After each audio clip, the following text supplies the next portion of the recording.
Six, five, four, three, two, one.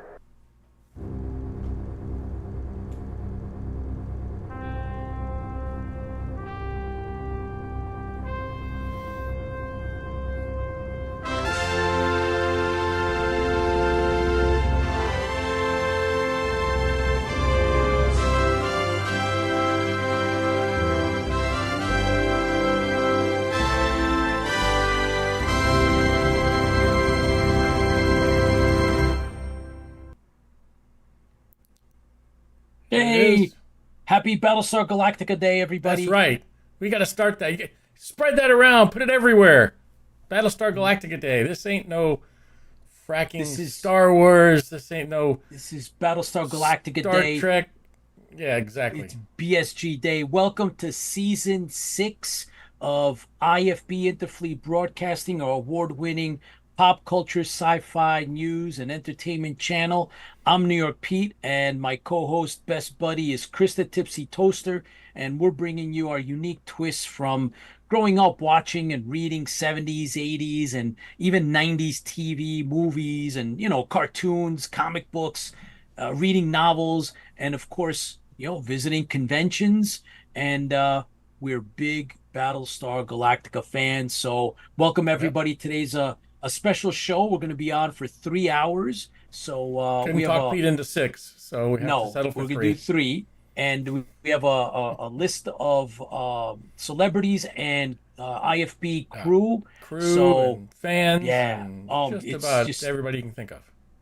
yes, we have just it's going to be fun. Hey, we're doing trivia. Unfortunately, yeah, We're yeah. doing Trivia. Battlestar Yeah. Galactica trivia with Glen Eric Larson's coming on. He'll be here in a minute or two, and so we'll be doing that. And then Jack Stauffer, we have a special video message from Lorette Spang, Yep. Cassiopeia herself. So hey, and that was on the go. She's got a whole bunch of stuff cooking, and she's on her way to New Yep. York City from She's on a LA. plane as we speak. Yes, and so she recorded something really, really fast, and so we really appreciate her and doing that for us, exclusive for IFB.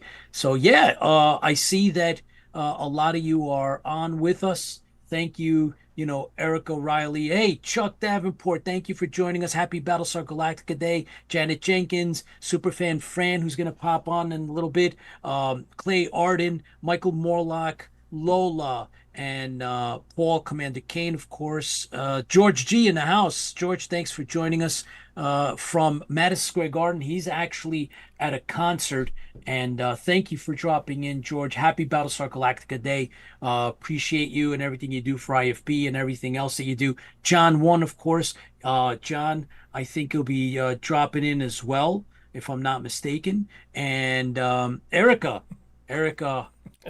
thank you for you'll be dropping in too, so what the heck, right? Hello, Oh, Cliff.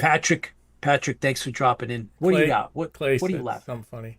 What do you say, Clay? If another Camp David happens, do you pick up where you left off? Absolutely, yes. In the tradition, and believe it or not, we actually did that. I think it was last year. We I think actually, last year we actually yeah, found the Camp we David actually thing and we found put it. it in. Yeah, we did. We put in about 10 seconds of it for laughs with Eric. So it was fun. We had a lot of fun with that, and we're gonna have some fun. I'm in my celebrating Battlestar Galactica Day in my Battlestar Galactica shirt. I want to say it's one of a kind. I don't know if it is. I'll just More than I'll just likely, when they pretend that it sewed it is. together, there was if they made other ones, they're Yeah, the not going to be the pattern's exact same different. Yeah, it's spot. really Yeah, cool. It says Battlestar Galactica on the back, right? And I got Colonel looks Ty just with like me the here. sheets I So used to sleep on as a kid. that's right. That's what it's made from. So, oh, Bez from Down Under. Thanks for joining us, Bez. Happy We got a bunch of Battlestar Day, Beth. announcements. Happy Battlestar Day, man.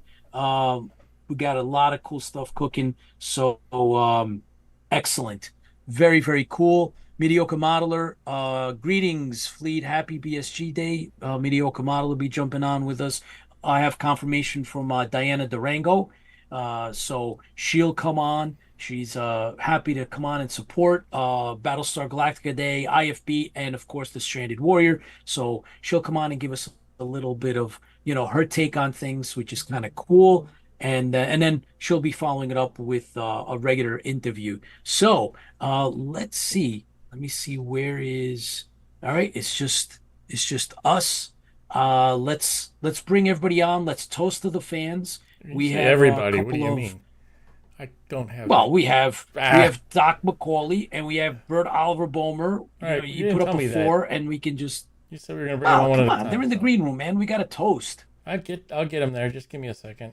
Now I gotta figure everybody out. Gary, how are you, man? Eric Engler's with us. Thank you for joining and watching. Susan, thanks for joining us today. Happy Battlestar Galactica Day. We have announcements. I'm going to share a really cool personal picture that's Galactica related. Very, very cool. Never been shown publicly before. Personal, and also have news on the Stranded Warrior front.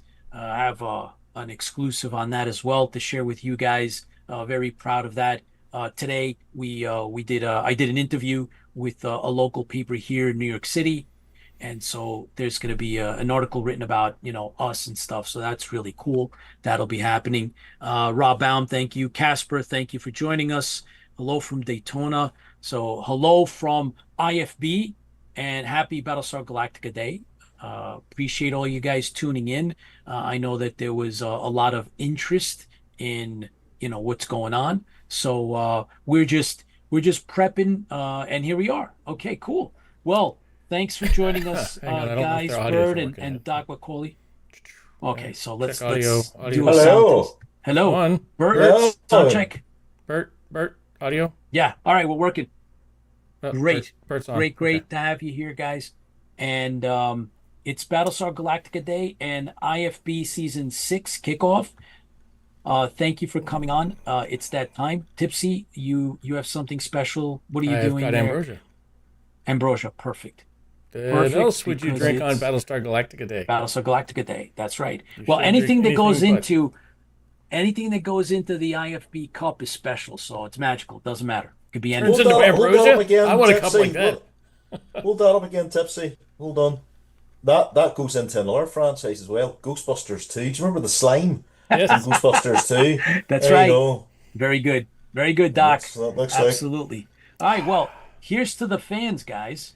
Here it is. I mean, this is it. With thanks to the fans, thanks for everybody being here, and welcome to season 6. And happy Battlestar Galactica Day. This ain't no frackin' Star Wars. This ain't no frackin' Star Trek. This is Battlestar Galactica Battlestar Day. Galactica. So here's Cheers, the fans. everyone. Fans for the That's it. fleet. Okay. So, as we wait for our first Galactica guest, VIP, that would be Glen Eric Larson, should be signing on any second. We have Bert Oliver. Bert Oliver, thank you for doing your segment, and tell us what's in store for season 6. Well, first of all, I can't believe your shirt is made out of Tipsy Toast's recycled bed sheet, but we are a fleet on the run, so I guess everything, every piece of material is valuable, so we'll just keep it. I appreciate that. Well, and again, congratulations for 5 seasons, and I said, to my shame, I haven't been around for all of them. But I joined when I found out, and if you guys like me to stick around, I'll do more Bird's Battle Briefing in the upcoming season 6. Oh, Of definitely. course, the core themes of looking into mythology and military history, and also how it ties into the pop culture, both of the era back then, the pop culture today. These main themes will remain.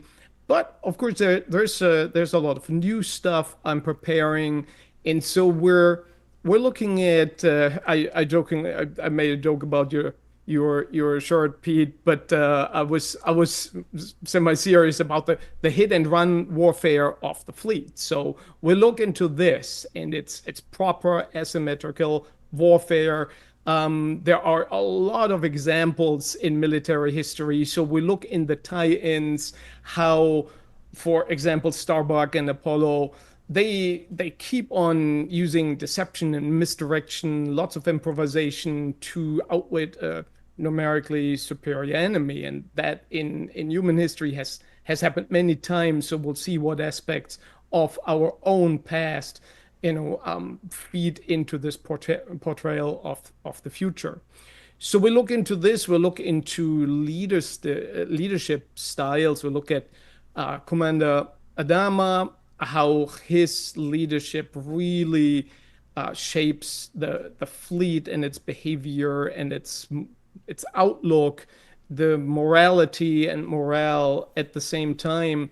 And I think that the late Lauren Green has done a great job to get this almost larger than life leadership figure across. So we'll pay tribute to him and the character he portrayed to just see what can we learn from these type of leadership lessons. And so this is more getting into the psychology of leadership. We had done this to some extent with Commander Kane and the burden of command when we looked at the Pegasus returning. We also look at more mythological and esoteric components of which the show used a lot, so many that it's truly a shame there were no further episodes after the first season because they laid so much groundwork. So we're looking into many aspects of those, where the Lords of Kobol often cited faith becoming almost like a strategic force in how the fleet survives and proceeds along the long track. So that is an interesting topic. So I'm looking forward delving into more details about that. We had looked into the Cylons before. We discussed how they were a Cold War metaphor. We look a little bit more into their technology and leadership structure. So there will be a little bit of everything. If you're rooting for the Colonials getting away, or for Baltar finally have his his finest hour, or the machines overwhelming the hapless humans, whatever side you're on, whatever you like, there will be something for you in the upcoming briefings. Thank you, sir. Thank you, Bert. We appreciate your segment. We appreciate your input and the fact that, you're a Battlestar Galactica fan just like we are. And we've discussed a lot of this on air and off air. And we have other projects brewing as well. So we look forward to hearing more about your book series and some of the other projects as they manifest, because there's a lot of other things going on, and I'm very proud to have you on board, and we look forward to you continuing your briefings. Well, thank you so much. Happy to be on board. Well, happy Battlestar Galactica Day, Bert, and we're looking forward to the next one. And for all the sad creatives out there in the world, I learned from the best, Tipsy. There's always something that needs to be in your tea, in your tea or your coffee. So I go through these really fast. I think you'd fill them up faster, right? Writer's tears. Yes, please. Cheers. Cheers. Take care. Oh, I love it. Oh boy. All right. Well, so that's always fun.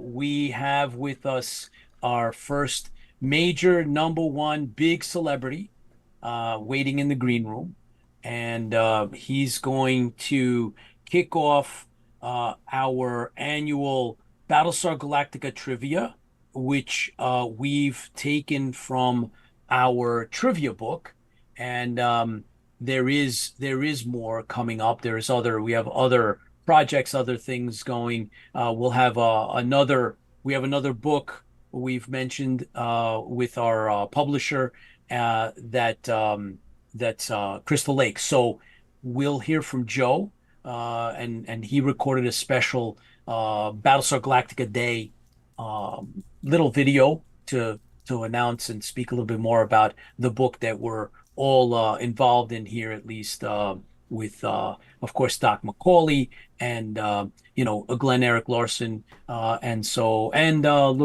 Lorette too. So yeah, it's going to be great, guys. Thank you for joining us. Thank you for dropping in, and I believe that Eric is working on his video. We had him up. I saw the video, and now he's connecting. He's connecting back on. So that's okay. That's good. So in the meantime, let's see. Mina, thank you for joining us. Mike DeBrun, how are you? Get ready. Philip, thanks for joining us. Rick, I saw you were on. John 1. I know you'll be jumping on as well, but thanks for joining us, everyone. There's either YouTube, there's a couple of different locations all over the web. Yes. And so we had a lot of interest. Thank you for joining us either live now or later on in the rerun. Thank you, everybody. Today is Battlestar Galactica Day. So cheers to Battlestar Galactica. Started way back when on September 17th, 1978. I remember it really, really well. Perfect. I happened Perfect to. year. Oh my God. I thought, I don't know. Well, look, I thought it was just something meant to be, because I was flipping channels not on remote, but actually, turning the dial. And when I turned the dial, boom, I start watching. It came right on. It was perfect timing, not purposely done. And, like a few minutes in, I knew that this was going to be my favorite all-time TV show. But anyway, right when they interrupted it with No, God, I was on for a little bit. It was on for a while. So I knew it was going to be without great further as ado- soon as they interrupted it. Yeah, no, we got to watch. We got to watch a nice amount of it. But Glenn Eric Larson is waiting in the green room. So We're ready to go. if you have the magic touch, then Say, Uno, bring it up. Dos, And and just say Cylon's rule and I'll make it happen. Just say Cylon's rule and it'll happen. Come on. no, just bring them on.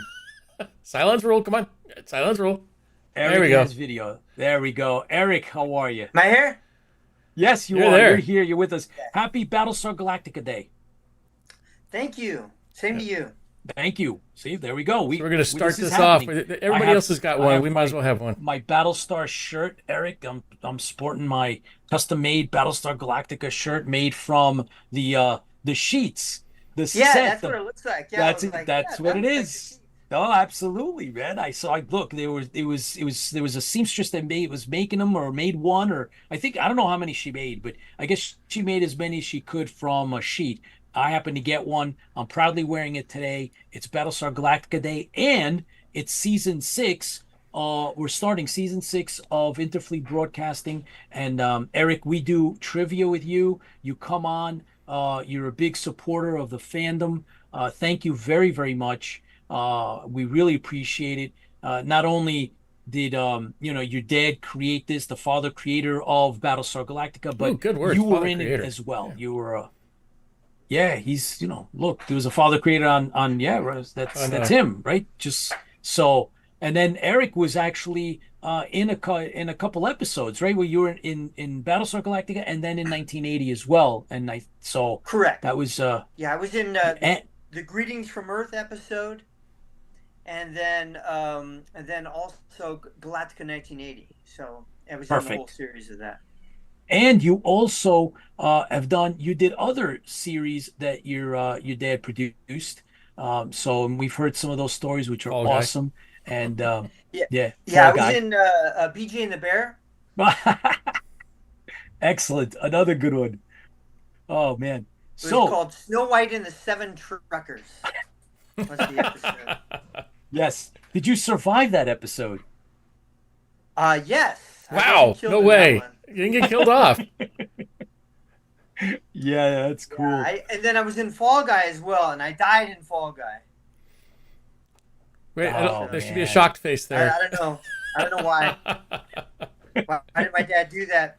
And it's funny because I was reading the script of Galactica 1980 where I die from the water poisoning, Right. and I'm like, Dad, I'm dying in this, and he's like, Oh yeah. Well, can anything be done about this? And he's like, Yeah, I guess we can bring you back. And it helps to have a little pull, I guess, Awesome. So, Awesome. so yeah, Lauren Green brings me up to the ship, and they fixed me right up. But the funny thing is that actually they made a double of me. That wasn't actually me when you see me on the operating table. Really? It is me going up to the ship and so forth, but I was actually filming the Spaceball episode of Galactica 1980. And they were shooting these things right next, at the same time. So it was a very busy series. Wow. I mean, because of how expensive they were. I mean, they were doubling up. Wow, that's pretty cool. All right. Yeah. Well, let's see. We have Mediocre Modelers with us, and John Repper said, I took my Battlestar sheet to the beach 20 years ago. It was stolen while I was walking the beach. Oh, I promise you, this is not your Pete. sheet. I knew it. No, John, I wonder where this Pete is got not that yours, from. man. Nope. Sorry, buddy. Eric, we put together, we grabbed some questions from the Battlestar Galactica quiz book, and it's only 12 questions, but that's part of our tradition. We ask you to come on, and you gratefully do that. And so we're going to do it the old-fashioned way. We keep it nice and simple. You're going to read the questions, and then we have slides. We have PowerPoint slides to go with each one of the questions, and we'll let the fans. We'll see how good they are. See if you guys can actually choose the correct answer, and then we'll go through each one of those, and we'll see if I think we'll have some fun. We always do. We appreciate you coming on, Eric. All right. Oh, okay. There we go. So BSG trivia. Yeah. BSG trivia with none other than Glen Eric Larson, season 6 of IFB, guys. Thank you so much on Battlestar Galactica Day. Today is Battlestar Galactica Day. So let's see if you guys can handle the questions. Now, they're not super hard. I think they're just, they're good trivia. So let's start with number 1. Eric, take it away. Oh, okay. The first one is about me. So in Greetings from Earth, Eric Larson's character was the son of which Terran character? By the way, my name was Todd. But anyways, which character Excellent. was he the son of? So A, Sarah, B, Michael. Oh, let's go, guys. Come on. Get the pencils ready. I want to see some answers coming up here. Let's see. See how many people have. That was a cool episode to work on. Oh, I bet. Got to meet Ray Bolger. Nice. My hero from Wizard of Oz. So that was cool. Oh yeah, that's cool. Oh, we gotta look at this. Everybody. There's Rob Baum says Sarah, Eric Patton, Professor Patton. He's throwing in A. Chris Marshall says B. Mediocre Modeler Sarah. We're getting a lot of Sarahs. Chris Marshall says Eastern Alliance. No, it's not the Eastern Alliance. That's not even one of the answers. Chris, where are you, man? I know you're all about Eastern Alliance, but it's not even one of the answers. It's like we're doing the SNL skit with Sean Connery and Alex Trebek. That is not one of the answers. Eastern Alliance not even on the board, and Chris goes with the Alliance. No. I was really the illegitimate child of Baltar. Now there's an off one to have to be a weird hey, one to Scott, see. what's up, man? We're doing. That would have been explored if they made it into a series. We would have explored that, but that would have been cool. Yeah. Never got that far. So my father actually did want to turn that into a spinoff. Really? Oh, really? Yeah. That's interesting. Wow. Yeah. True story. No kidding. Well, all right, why don't Pete, you what's give us the right answer? Okay, the real answer is Sarah. That's right. A. Man. So you guys guessed right. Thank you very much. And again, Chris Marshall, not Eastern Alliance. It is not even on the board. Get negative okay. points for Thanks Chris playing. Marshall. Yeah, negative points. And definitely not Baltar. Not Baltar. All right, let's shoot for question number 2, guys. Let's see how quick you're gonna pick up today's Battlestar Galactica day. You should have watched all the episodes. You had plenty of time all day, starting at midnight. You should have watched them. Okay. No excuses. All right. The name of the Ship of Lights woman in Return of Starbuck is A. Angela, B. Angelina, C. Angelica, D. Angel Cake. Which is the All right. answer. That's a good one, Eric. Come on, you got it. That's a good one. You gotta be sharp on this. And today of all days, Battlestar Galactica Day. If you're gonna get one right, this is one to brag about. And I see. Oh, Charlene, how are you? Thank you for joining us. Let's see. All right, we got some answers going up. Let's see. Starting with Gary. Gary put up C. Phil got an A. Mediocre modeler C. Angelina A's. All right, here we go. What did I just see? Oh boy. It's not Commander Leader. Not on the board. Not one of the choices. And it's not the Eastern Alliance. Those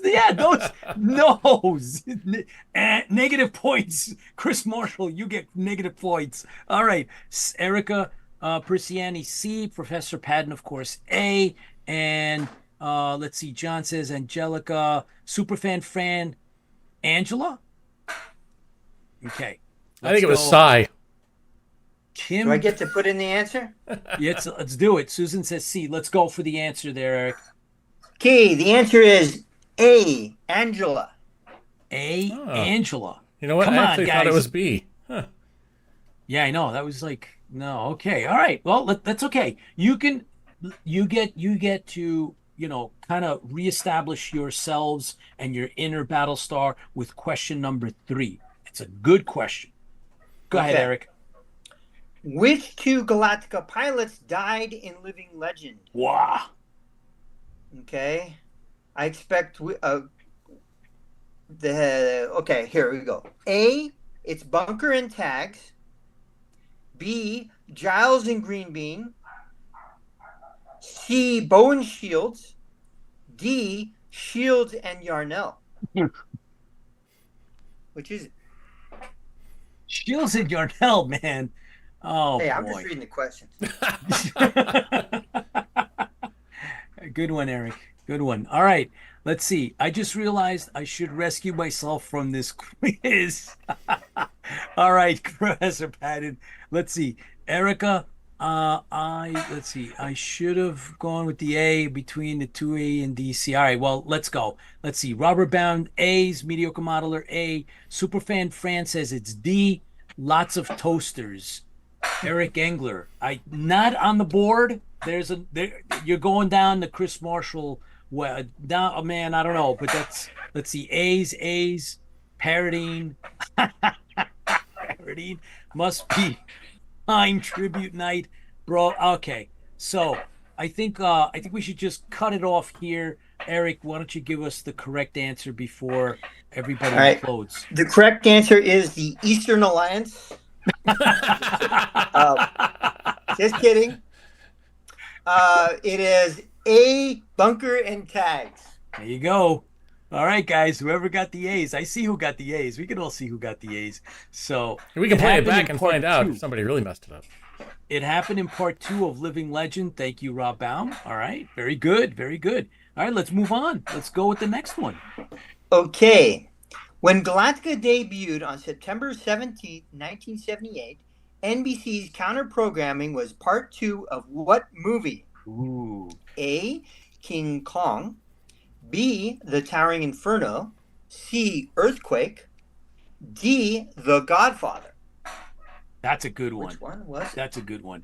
I remember. That's a good one. See now. I don't know because I was watching Battlestar Galactica. Yes, but I know because I had a lengthy conversation with Professor Patton, so I know the answer to this, and that's why it's one of the questions. So, guys, it's a fair question. Chris Marshall says Earthquake. One of the choices. Thank you for going with one of the choices. And We got a bunch of B's for Towering Inferno, one D for The Godfather. Uh, okay. And the answer is, Eric. The answer is King Kong. That's right. King Kong. Boom. Done. All right. I did not know that.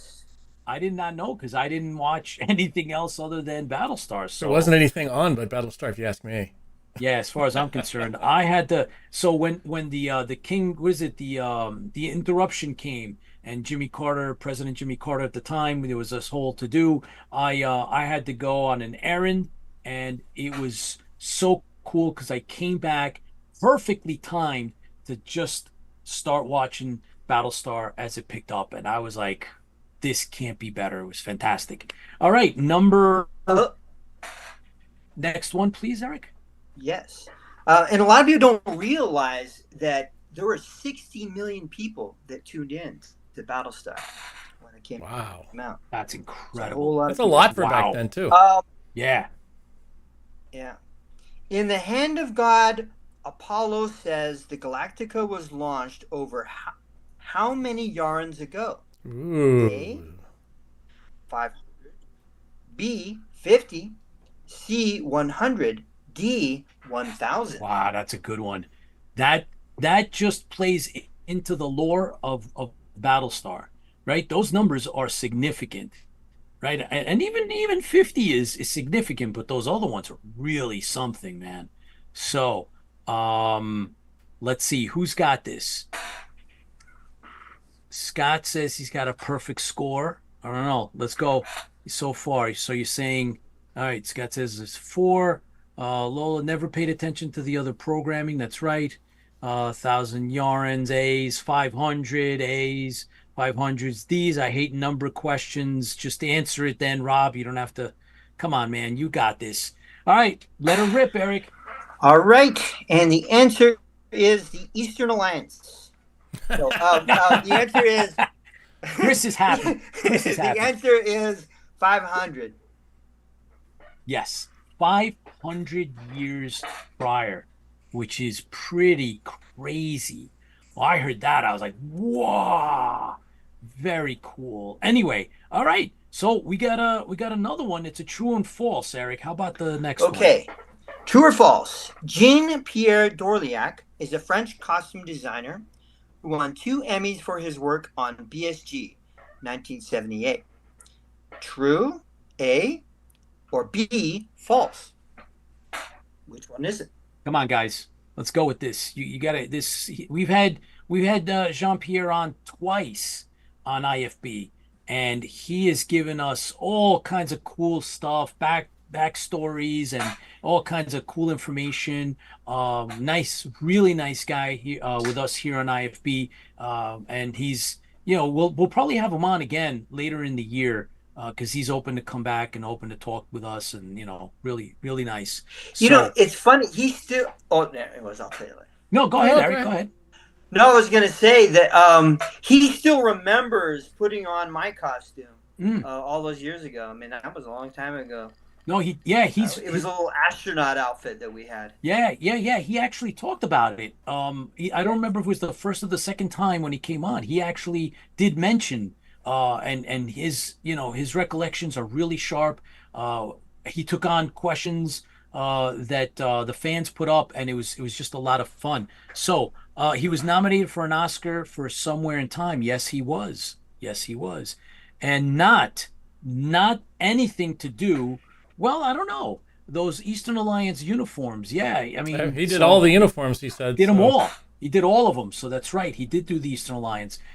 Chris Marshall. So, true or false? What is the answer, Eric? What I have is A, true.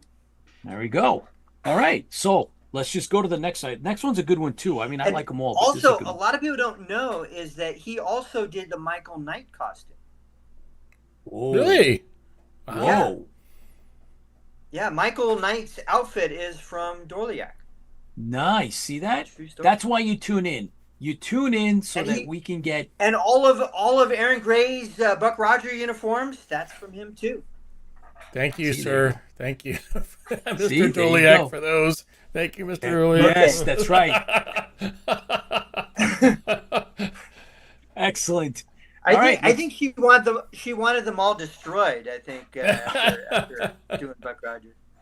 I don't think she thought they were too comfortable, but yeah. But anyways, other than Lucifer, who was the only other named IL series Cylon?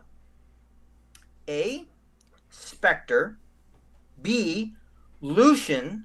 C. Tarsus. D. IL-5.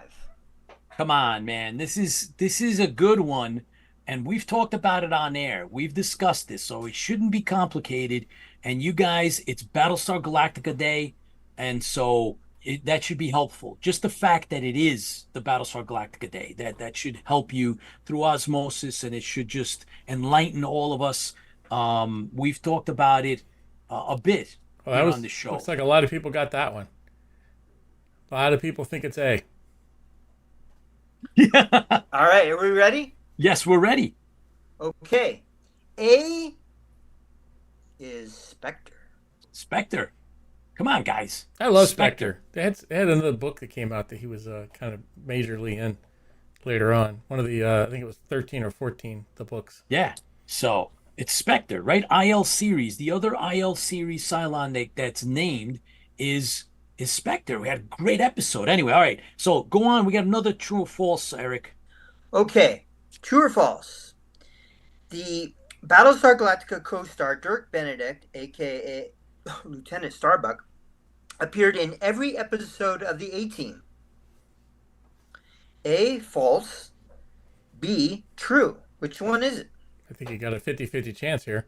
Yeah, come on, you guys. Even Chris Marshall, you take a stab at this, man. I know it's not an Eastern Alliance question, but you got this, buddy. You got a 50-50 on that one.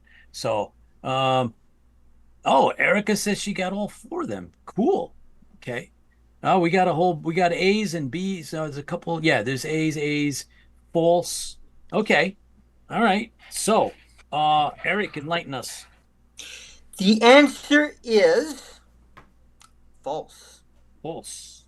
Yes. Did not appear in every episode. Okay. So, moving on. Okay. What network carried the 1978 series Battlestar Galactica? That's a good question. ABC, NBC, Okay. CBS. A, ABC. B, NBC. C, CBS. D, Sci-Fi. All right. So, let's go. Which is it? Come on. Everybody show off. Mike DeBrune, false. You're still on the other one. All right.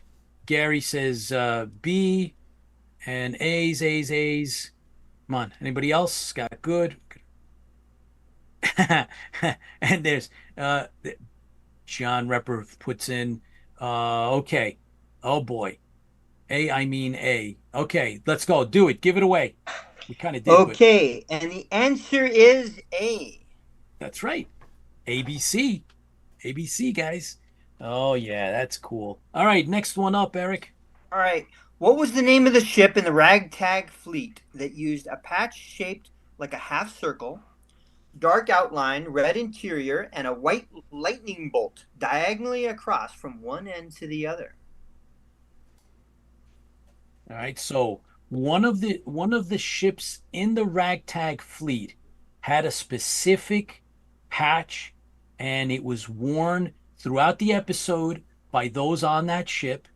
And if you pay attention, right, and you've watched it, at least a dozen times, like all of us have, probably 20 times, like we used to watch the old Star Trek episodes, you should have started to, pick up on those details. I mean, after the sixth or seventh time, you start looking around at the screen, you start looking at all the other stuff that's going on, and you're like, hey, wait a minute, they have patches on that uniform. So, Stasi class Eastern Alliance destroyer. No, Chris Marshall. Not the right answer. Let's see. Okay, Mina, typos, not a problem. It's okay. Anybody else? Going once, going twice. No, Rob, not the Colonial Movers. And Eric, what's the answer? And the answer is the Celestra. That's right. Yes. All right, guys. There we go. The Celestra. That was a great episode. Take the Celestra. Yeah. Take the Celestra. That's right. Okay, Eric, let's go. Second to last question. Okay. What was the original name Glenn Larson used for the Galactica series back in the late 1960s? A. Adam's Ark. B. Cylon Death Machine. C. Colonial Escape. D. Cylon Menace. Ooh. Which is it? Okay. We've also discussed this. This has come up not only in general, the lore of BSG, but we've talked about this with you, Eric. We've talked about it here on IFB. Going into the backstory of how and why and where. Let's see. Chris Marshall says the Wolf Pack. No, not on the board. Not Eastern Alliance.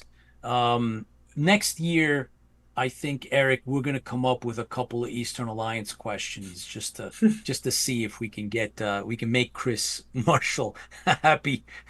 Thank you, Chris. Well, I like the Eastern Alliance. It was in the episode I was in, so that's right. So yeah, I'm a big fan. All right. So let's go with that answer. Eric, what is the answer on this one? And if they did the spinoff, the Eastern Alliance would have been in there. Okay, and the answer is Adam's Ark. That's right, Adam's Ark. Mostly, I think. Now, it was different. It was a different concept. It was, instead of coming from out there to here, it was from here out there. Right. But, hence kind of, Adam's Ark, right? It was going to be. Hey, it worked. A refuge. The twist worked. Here we are. How many years later? Right, and we're talking about it, having trivia, enjoying it in a major community. So whatever, it ended up, it worked. So one last question for tonight on Battlestar Galactica Day. Okay, so the 1978 Topps Battlestar Galactica trading card set had how many stickers as part of a full set? A, 22, B, 24, C, 12, D, none. Come on, guys. I've talked about this a lot because you guys know I love collecting the cards. For Christmas, I got a box, and the box was incredible. I, opened it up on Christmas and just started putting the cards together, putting the set together, and it was a lot of fun. I still have them to this day. Everybody back then, TV shows and movies, it was, almost like a tradition to have cards made, collector's cards for whatever was coming out, right? Whether it was Star Wars, even Star Trek, Planet of the Apes, Charlie's Angels, $6 Million Man, like all of these shows all had cards. And, if you liked the show, you'd go get the cards and you trade with your friends. Let's see. All right. We got a solid bunch of answers. Eric, what's the answer? The answer is 22. Right. The answer is A. 22. That's right. 22 stickers. And thank you, Eric, for coming on Battlestar Galactica Day. It's season 6 of IFB. We appreciate you taking a time out. As a matter of fact, in the green room, we have Jack Stauffer. Jack, how are you, man? Welcome back to IFB. Well, welcome. Thanks for having me back. It's great. I want you to know that I didn't know the answer to any of those questions. And I would have guessed wrong. I thought Dirk was in every episode. Yeah, that's why it's trivia, Jack. It is what it is. What was the episode he wasn't in? That's a good question. I believe I don't know if was it the pilot, guys? Which one is it that he's not in? I think it may have been the pilot. It's one of the early episodes that he was not. He had a conflict, and so he couldn't make it for it. But he was in every other one after that. But there was that one specific one, the pilot. Yeah, it was the pilot. He was not in the pilot. Imagine that. He had been contracted. He was on it, but there was a conflict, couldn't make it, and so it was shot without him, and he was in every other one. And there you go. There you go. Yep. So, Eric, thank you so much for taking the time out. If you get a chance to watch us later on, we have a reveal for the Battlestar Galactica book, the cover that is being finished up by Chris Scalf. And so we got an advanced look at some of those. So if you get a chance, you might want to come back and look when you're free. But thank you very much for tuning in. Thank you for dropping in and making it a bigger than life Battlestar Galactica day. And so thank you. And be well. And we look forward to having you back again soon, Eric. Take care. And so, Jack, welcome. And thanks for celebrating with us. Oh, well, it just happened yesterday, didn't it? Yeah, it seems like it, doesn't it? Oh yeah, it's something, isn't it? So Jack, why don't you we tried to prep you a little bit because we wanted you to kind of tell us how this all plays out in your opinion and your perspective. It's such a different time, and those of us who are left are ancient pelicans now, and I think that the most of the audience out there these days is 3 generations beyond all of us. So you look at the industry and you look at the entertainment and you look at the availability of entertainment that's available to you, and this is what you recognize. What I recognize and what I was a part of was 3 networks: ABC, CBS, and NBC, and that was it. So, I mean, for this, I do know that science fiction at that time was not considered a viable commodity. The networks did not think that science fiction would sell. Most people don't remember, but the Star Trek series as a TV series was really not successful. It didn't become a big hit again until they made the films, and the films were incredibly successful. But what turned everything around was this minor little picture that 2 unknown filmmakers, young guys from Universal, came up with this idea of something called Star Wars. And that success of that film just absolutely exploded into television going down the same avenue. So you have to remember that television never initiated stuff. Other people initiated stuff, and then television jumped on the bandwagon. So Battlestar really was a result of the success of Star Wars.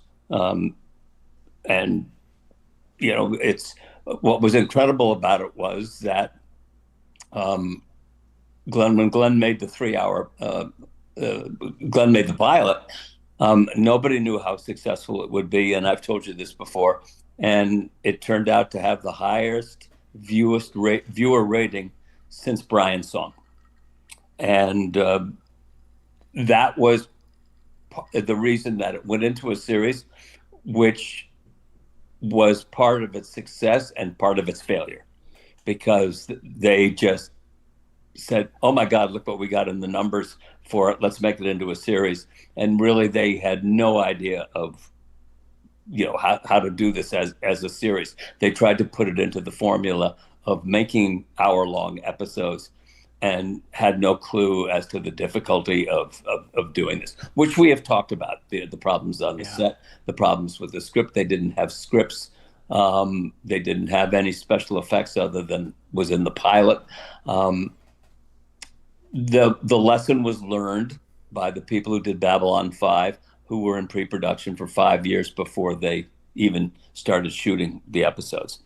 So, but Battlestar was the, I guess, the scout that went out in front, and it succeeded because it opened the door to many, many other sci-fi shows. But as an entity unto itself, it was declared an unsuccessful series, even though it never dropped out of the top 12 ratings wise. Go figure. You're robbed.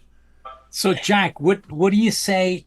What do you say when I tell you or you hear that Battlestar Galactica is a has a cult following? It's considered a cult TV series, and cult in a good way, right? Not any negative connotation, but putting it up with all of the other cult TV like the original Star Trek and the Twilight Zone.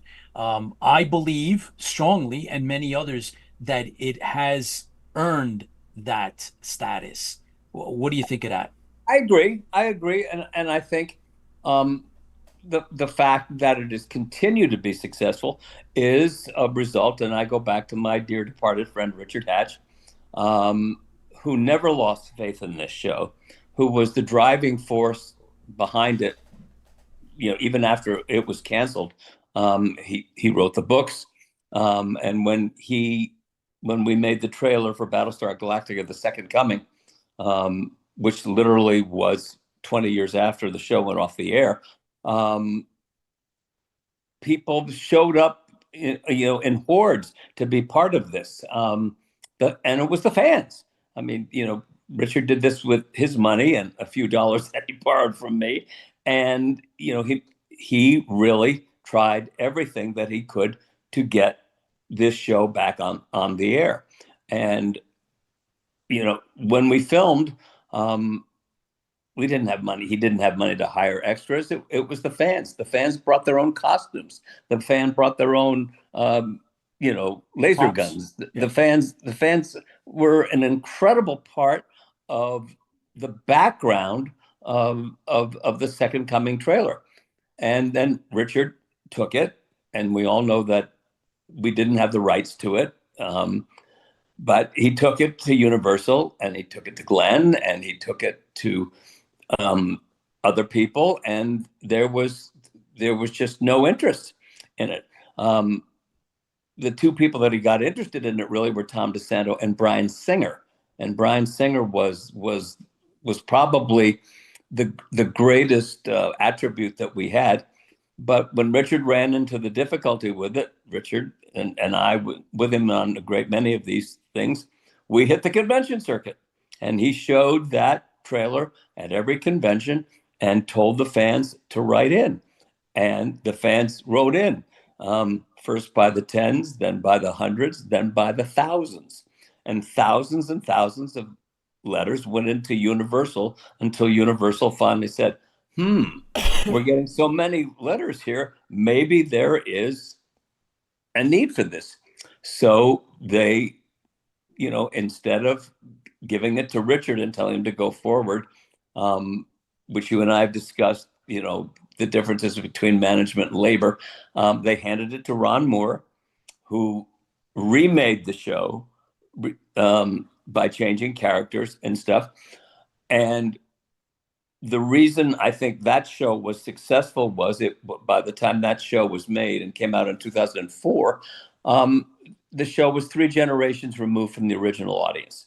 So you had a whole new audience, and you had a lot of science fiction now out there. You had, Babylon 5, you had Deep Space Nine, you had all the Star Trek stuff, you had all the Star Wars stuff. So there was a built-in younger audience available to watch this. And Ron Moore made a very successful series. He got good actors, and James Olmos, and Mary McDonald, and Katie Sackhoff, and all the others. And the show was incredibly successful. What some people, I think, don't know is that show saved the Sci-Fi Network. Sci-Fi Network was going under, and that show saved the Sci-Fi Network. And so I think you probably have more people alive today that remember, the reimagined series than they do the original series.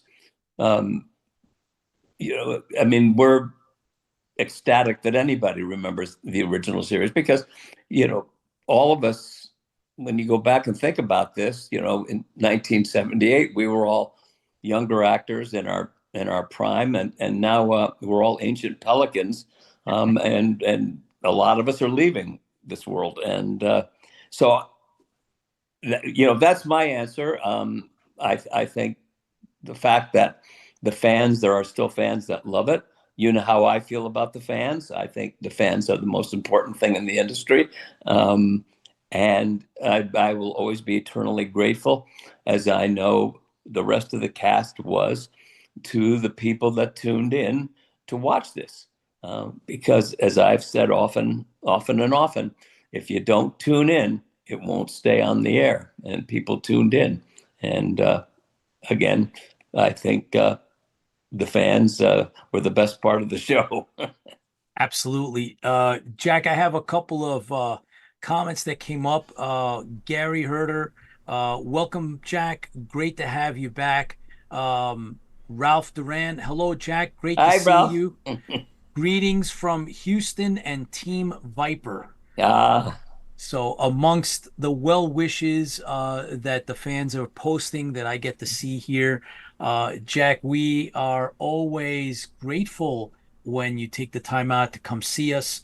I wanted to also mention that Lorette she recorded a special video message, Oh, and great. she mentions you. So hopefully, actually, when we're done, we're going to be playing that. And if you get a chance, I think you'll be pleasantly surprised. She has some kind words for you, hoping that you get to see it. And since you're with us, you might stick around a little bit right after. I will. But it's a great day in general, Jack, to have you. But also the fact that it is, the premiere date, September 17th, and the fact that we're now IFB today is starting its sixth season. Yeah. It's kind of, it's humbling. We are very, very immensely grateful that not only we've grown to 33,000 fans, Jack, based on the love for Battlestar Galactica. We too did a fan film that was crowdfunded. And it's done tremendously well, Jack. We're very proud of the Stranded Warrior. We have upwards of 19 awards. We've been selected in like 23 different international film festivals, and so we're bringing Galactica to many, many people that have never ever seen the old or the new.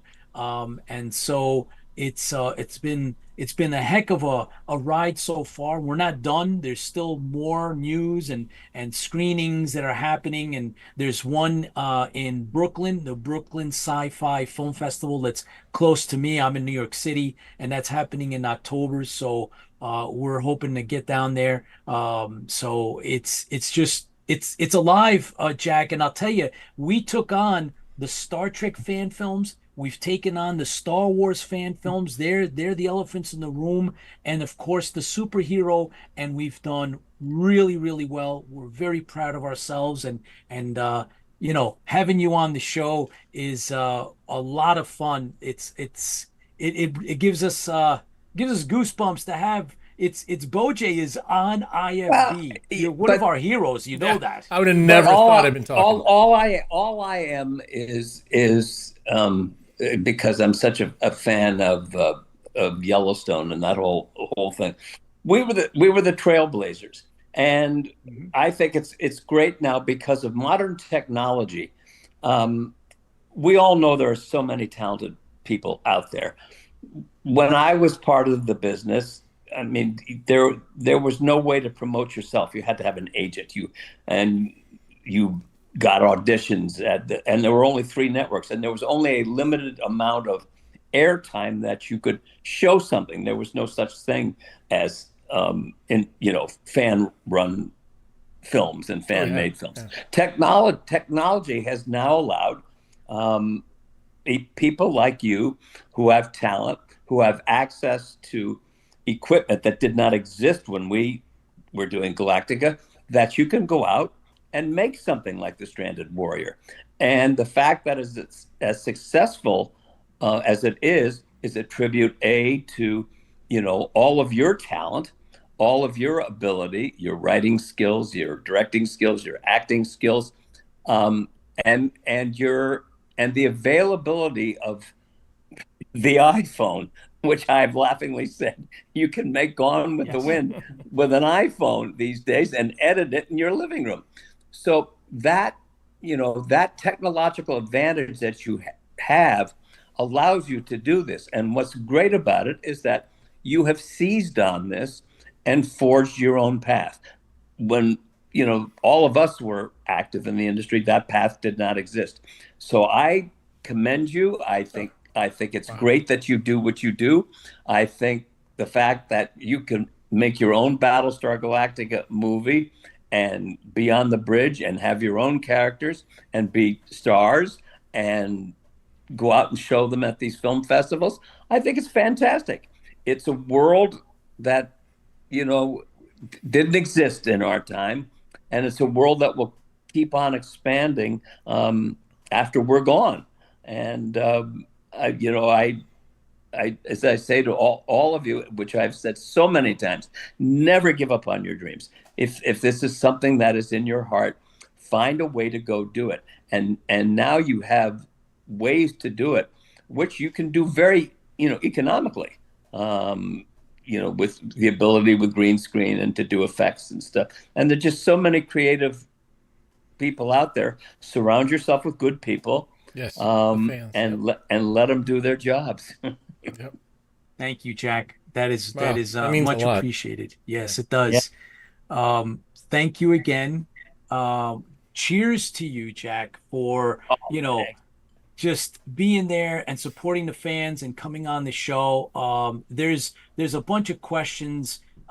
Guys, I'm gonna pull the questions and we're gonna pose those. I'm gonna send them to Jack, so next time he comes on, we'll get into it. We'll spend more time with you, Jack, and then we'll get into some. I got some really good questions from the fans tonight.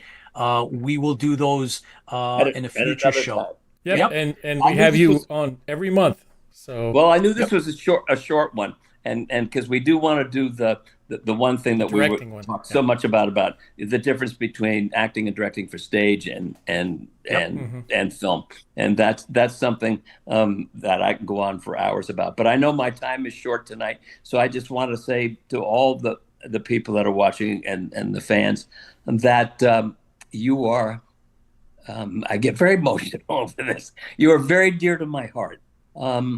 One of the things that I regret most these days is that the fans aren't appreciated as much by the new crop of celebrities. My generation was the last generation in this country of actors who were taught their craft, and we appreciated the fans, but we were not over accosted by paparazzi and stuff like that. So the fans became very, very important to us. And the fact that you watched us and appreciated us was very important to all of us. I know Lorette feels that way. I talked to Lorette and I talked to Annie. And I know Richard felt the same way. So my thanks to all of you. And I will, answer any question that you have. And like I say, never let an old actor get in front of a camera because you can't shut him up. So I know this is a short one, so I will sign off, I guess, for now, and just watch Lorette's film. Hang in there. We'll go ahead and play Lorette here in a minute. And once again, thanks for coming on every month. You are now like a part of the crew here. And it's fantastic that you make yourself available for this. Well, it's more than that, and it's enjoyable because when I got so terribly injured that I got stuck in a wheelchair in my house, I really didn't get to finish what I wanted to do, which was pay forward everything that I learned, and I was lucky enough to be part of the last generation of actors that was trained. And I was also lucky enough to be surrounded by and mentored by the generation before me, who passed on their wisdom to me and were incredibly gracious and helpful to all of us in our career. I was lucky that I didn't work with, bad people. I worked with people like Lorne Greene and Lloyd Bridges and Peter Graves, and all these, and going back to all my children, to all these people who mentored us and encouraged us and gave us confidence in ourselves. And the world we live in now, and I'm not going to get into politics, but we live in a world now where degradation and putting down people and absolutely name calling and disgraceful behavior is now the norm. And I want to, that's why I treasure so much the fact that, I was encouraged and I was taught and I was loved. And I have that Lorne and all the people from Galactica, Lorne and Lloyd, John Colicos, who helped me become a better actor. And you're still loved, Jack. Well, thanks, you guys, and it's great. And you know me, I'll come on anytime you need me. All I have to do is send me a text. Perfect. Here's Thank to you, you so Jack. much, Thank Jack. you. Okay, I will talk to you in a month, and I will get my face off the screen, but I'll keep watching Yes. for Lorette's film. Coming up next. We're going to pull that right up. Happy Okay, and- Battlestar Galactica Day, Jack. Okay, thanks to all of you and all the fans. I love you all. Take care, Jack. It's so cool when we get to have Jack Stauffer on when I was IFB, a man. kid watching That's I never thought so I would cool. actually be texting back and forth with Lorette. Yeah, no kidding. Cassiopeia. I never thought I'd be, with Jack and talking with Jack on a normal basis. And IFB doesn't know that we go back Eric Larson, to the very beginning. Yeah, but we go back with Jack. We have a little bit of history. We go back like 5 years to the beginning of IFB. Yep. So Jack, we were going to sponsor Jack at the convention that didn't happen because of the pandemic, and it's fun to have him on. I love learning and listening. Definitely. We'll come back and then I'll pull some of the questions. You guys had some really good ones. Paul, definitely going to bring that up. But in the meantime, we have a special from Lorette. Yep. And she recorded this for us. And she's headed off to see her son-in-law, I believe, in New York there. Yep. So, Pete, you might track him down, will you? Yeah, man. But if I would have, we didn't have enough advance notice to be able to get. If we would have had a little bit more, I know for a fact, right? If we had more notice, we could have put together a small group to actually go down to Broadway and meet up with her and do the whole fan thing, and it would have been great to meet up. And oh my God, we would have had a bunch of us there asking for her autograph as she came in, and for laughs, and it would have been a lot of fun. Unfortunately, we didn't get enough notice to be able to put that together and to do tonight. However, she videotaped a message specially for us for tonight on Battlestar Galactica Day, on the fact that it is the opening of our 6th season. Today is our anniversary, season 6 beginning today for IFB. We're grateful, Tipsy. We are, right? Who would have right when we started this, there was no. I still had to go back and look. Has it been 6 years? This is our 6th. This is our we did 5. Did 5. We're coming up on our 6th, and this is our 6th season. We just finished 5 years. So 5 years, and we never asked. We never went this way. We never said, where will we be in 5 years? We just let it play. And here we are, though. Yeah. And thank you, everybody. Thank you, everybody that's on with us now. Thank you to everybody that watches this later. Man, our numbers have been growing. We're 33,000 strong and counting. And then we have lots of stuff coming down the pike. Oh my, we have plenty of stuff. Absolutely. Yeah, we're keeping Battlestar alive, and that's our goal. Oh yeah. Oh, absolutely. If you have it prepped, I'm ready. Let's do it. Let's put on Lorette. Lorette. All right, cool. Hi, everyone. Lorette Spang here, sitting in my car because I'm realizing we've got a big celebration coming up. I mean, we can't get together this time. I'm praying that somehow we can have a 50th reunion. And it's the fans who fuel the fleet. So you guys keep pushing for it and we can all get back together. I mean, I'm thinking back, oh my God, is it 50 years? That's insane. But I'm trying to somehow get in my head that I was 27, 28 years old when they offered me the pilot for Battlestar Galactica. And that was just a guest star at the time. And I thought, like, wow, this was so awesome. And it was this sci-fi thing right up my alley. I'd always dreamed of doing something like that. I'm kind of scrambling this because I don't want somebody to pull up behind me and rear end me. Then I can tell you that story at the next reunion. Anyway, it was just a dream of a lifetime, and you guys have kept that alive. You really have. Richard Hatch dreamed and found friendship and love and acceptance and places for his talent, and filled his dreams for many years. All of us, Annie, Jack, and Sarah, my Sarah Rush. We all love you guys, and just want to say thank you for everything.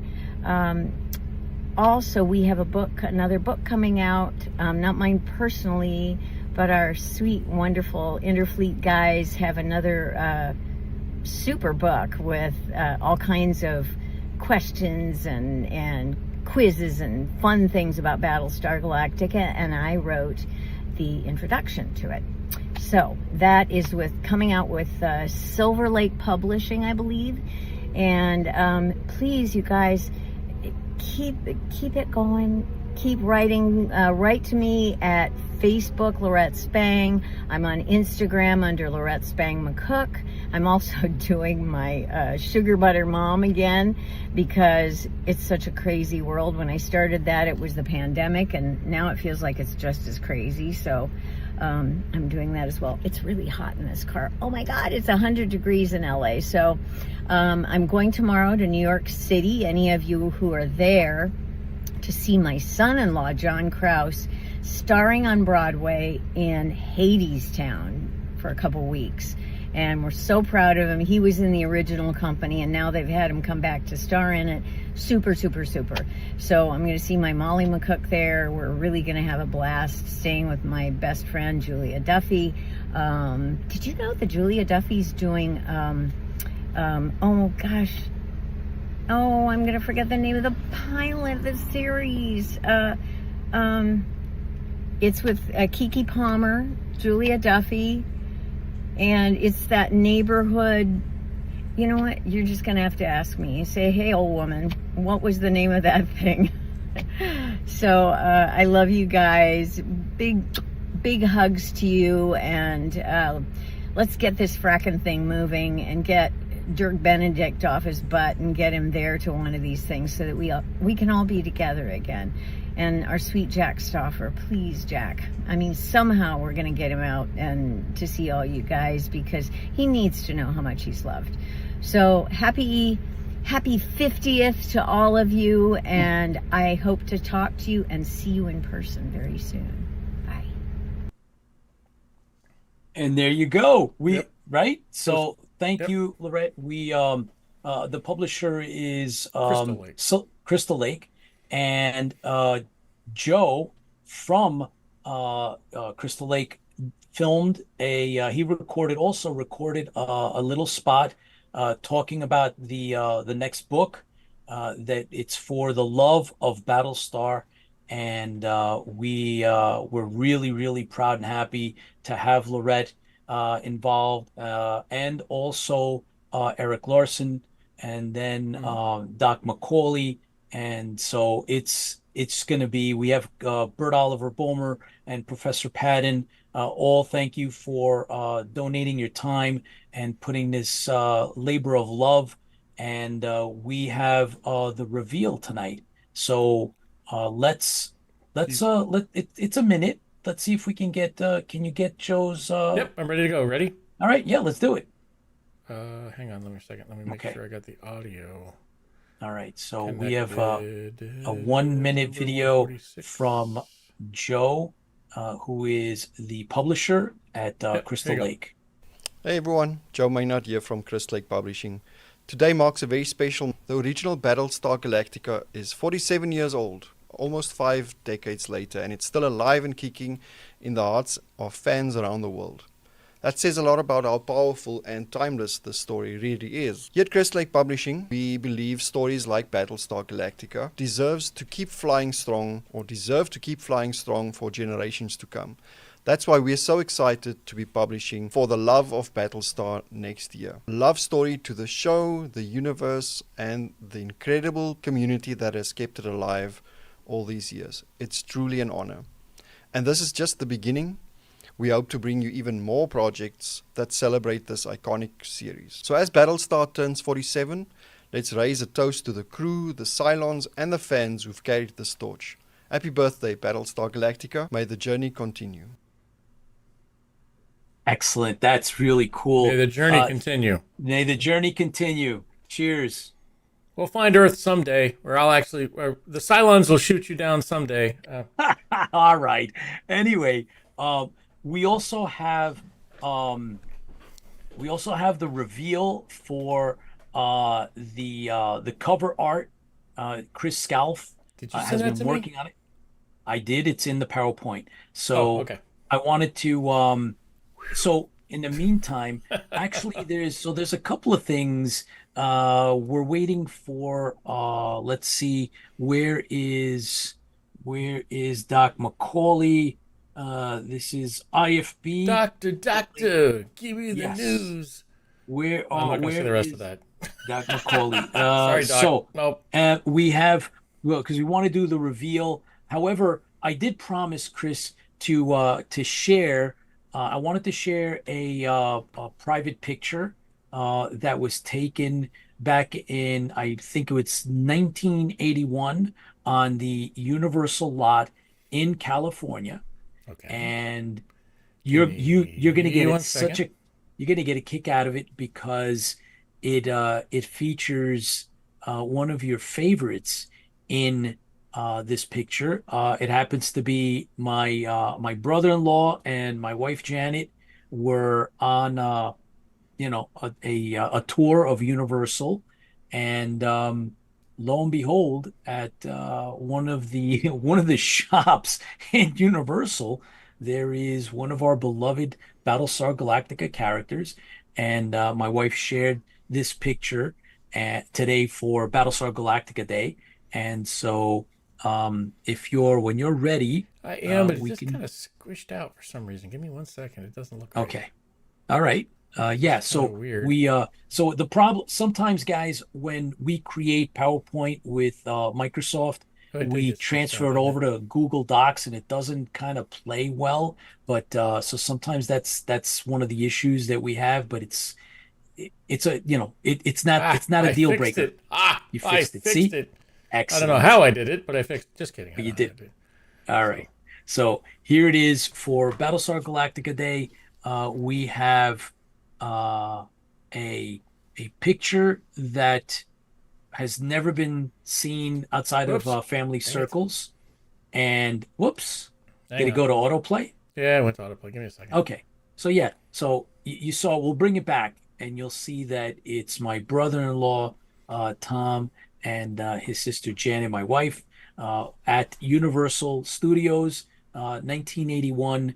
And if you caught it, you would have seen a Cylon is standing. So they had actors, I guess, dress up as Cylons, and they would walk around on the lot I guess it's the lot. It's the Universal lot where you'd go, and the theme park. And there it is.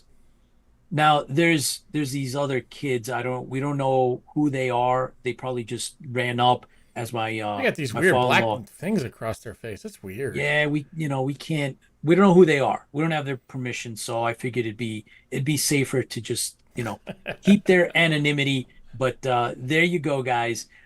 It's at the Universal lot. They're It's known as the Black Line 1981. family. And you can see, if you look very, very carefully, you can see that the Cylon's eye is actually on. There's a little red dot there. And so I guess from time to time, they would bring out the Cylons. And that was somebody dressed up in, the armor from the show. And my wife happened to be there. And there you go. That's pretty cool. Yeah, right. I was like, when I first saw it, I was like, whoa, you got to interact with a real Cylon. That's right. You didn't interact with anybody else because Cylons are the best. And she knew it at that point in time. You know what's funny is that at that time the actual theme the Galactica rides, the ride. ride was actually in full swing. So there you go. Isn't that cool? And we might as well then I wanted to share with everybody our great accomplishments.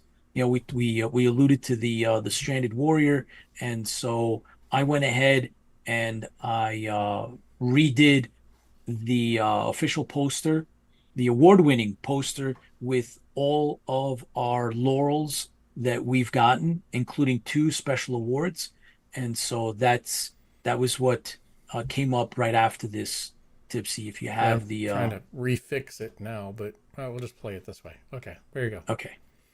Well, so yeah, it's if the whole thing has all of at the very top of it, which you can't see on this. At the very top, you would see the 2 wins.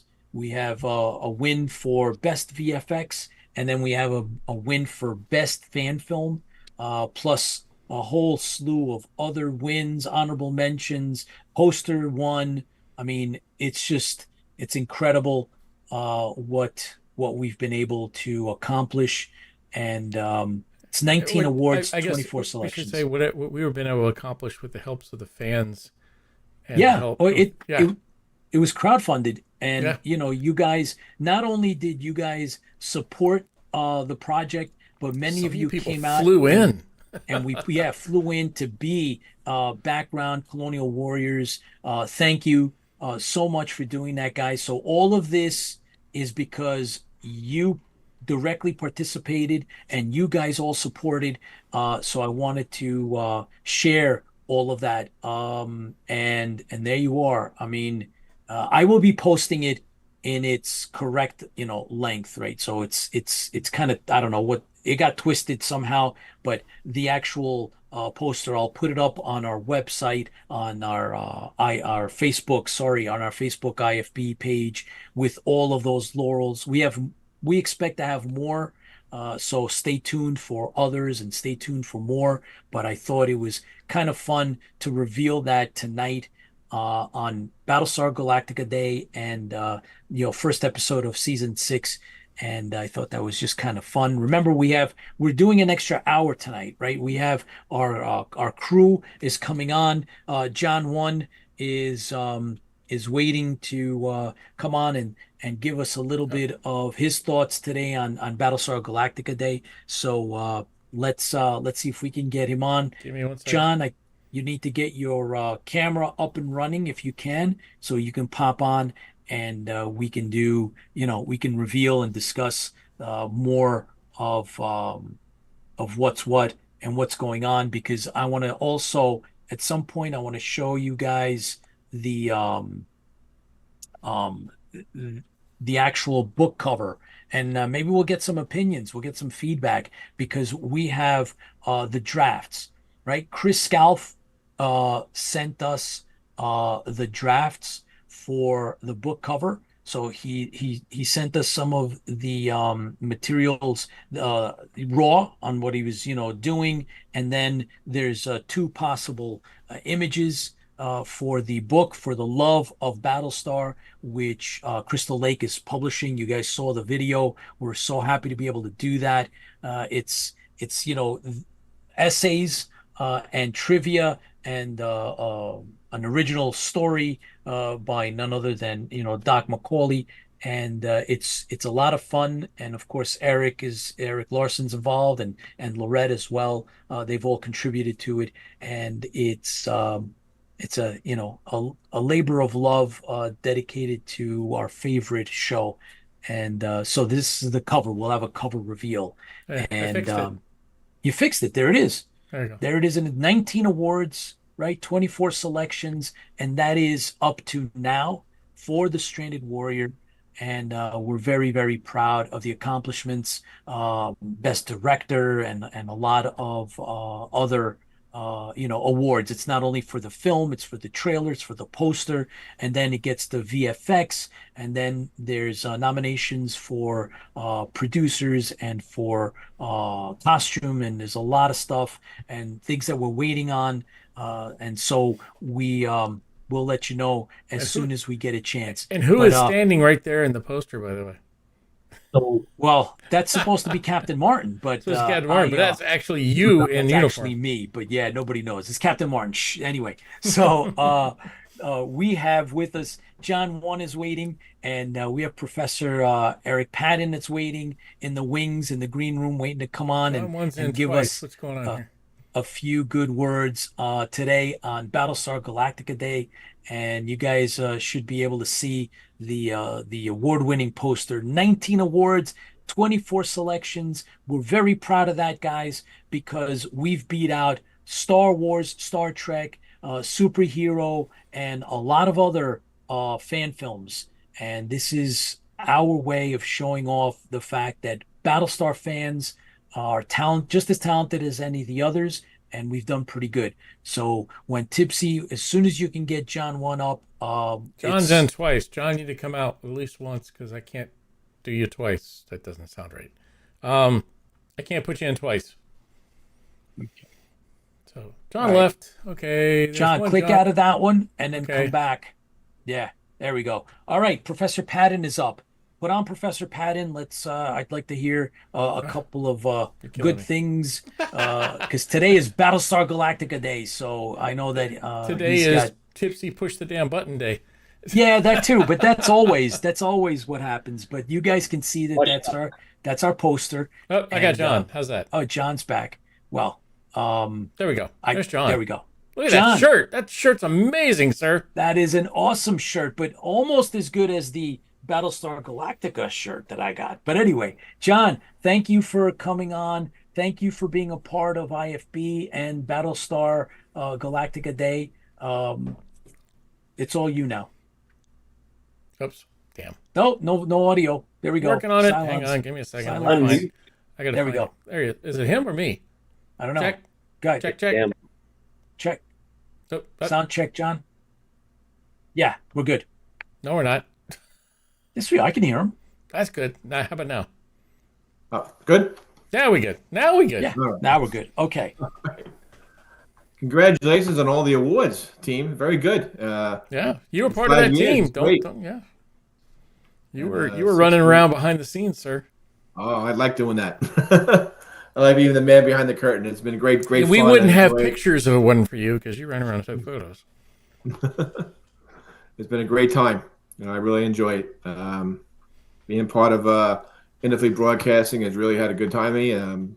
Brought out a lot of things of being an introvert, and I wanted to work on my shyness, and I think I did pretty good. I made a lot of friends. My gosh, good you're fans. amazing at this point. And really had an awesome time. And I want to keep on doing it as long as we keep doing it. I know I have good things coming, some stuff coming down the track, and you guys are going to be great. And I just want to thank you to the fans, Chris, Pete, everybody. Thank you very much. You really had a good. It's been great. I really enjoyed doing it. I got to go to Dragon Con, experience that, go to cons, meet a lot of authors, famous people, and it's been a great time. It is. Battlestar Galactica has been since I was a kid. I was at home. I would watch it on Channel 9. It used to be WR, and I would get into that. And great series. Battlestar Galactica has taught me a lot. Most importantly, the underdog. never give up. People write you off. Pete knows from work and everything, and you be the underdog. You got to show everyone. You got to keep fighting and never give up. And that's what Battlestar Galactica is to me. It's family. It's friends. You teaches you who to rely on when everything else is gone. You lose everything. Who do you have? You have your family. You have your friends. You have people to rely on to help you, just as like they want you to help them. So that's what I enjoyed it. The best thing was, the story I enjoyed most was Gunnery Station Zero. Yes. And that's the one I like because those guys were out for the count. They were prisoners. No one believed in them. They weren't going to do anything. And one didn't redeem himself, but the other they redeemed themselves. They made a second chance. So that's a good thing in life. To make second chances, give people second chances. No matter what people say about them, you give them a second chance, they'll do good. And that's what Battlestar Galactica is to me. And I have a good friend. He's my Apollo, and we're both good fans of Battlestar Galactica, and that's the way friendship should be. And everyone else is out, you just rely on your friends, and when you go home with your family, and that's who you rely on. And that's what Battlestar Galactica means to me. That's awesome. Yeah, thanks, John. It's definitely I said it a while back. I gotta coin the phrase. I gotta put an R on that sucker. A family. Yep. It's a family of fans, and you are definitely part of that family. And just as like anybody else on the show it's just the same. You are just part of this group. You are part of somebody who, you get it. You get to give us great shows in regards to, you're going out and lining people up for us. You're going out and, looking at the news and you're going out to these things. It's fantastic that we have you on board. We're so happy to have you on board. Oh, my pleasure. Thank you for having me. And I look forward to many, many, many years from now doing the same thing again, maybe at our 20th anniversary. Oh, yes. We will be old then, but John, thanks a lot, man. Hey, Happy guys. Battlestar Galactica Day, and looking Happy forward to the Battlestar next show. Galactica. Fans for the fleet. Battlestar Galactica Day. Thanks, John. Thank you, guys. All right.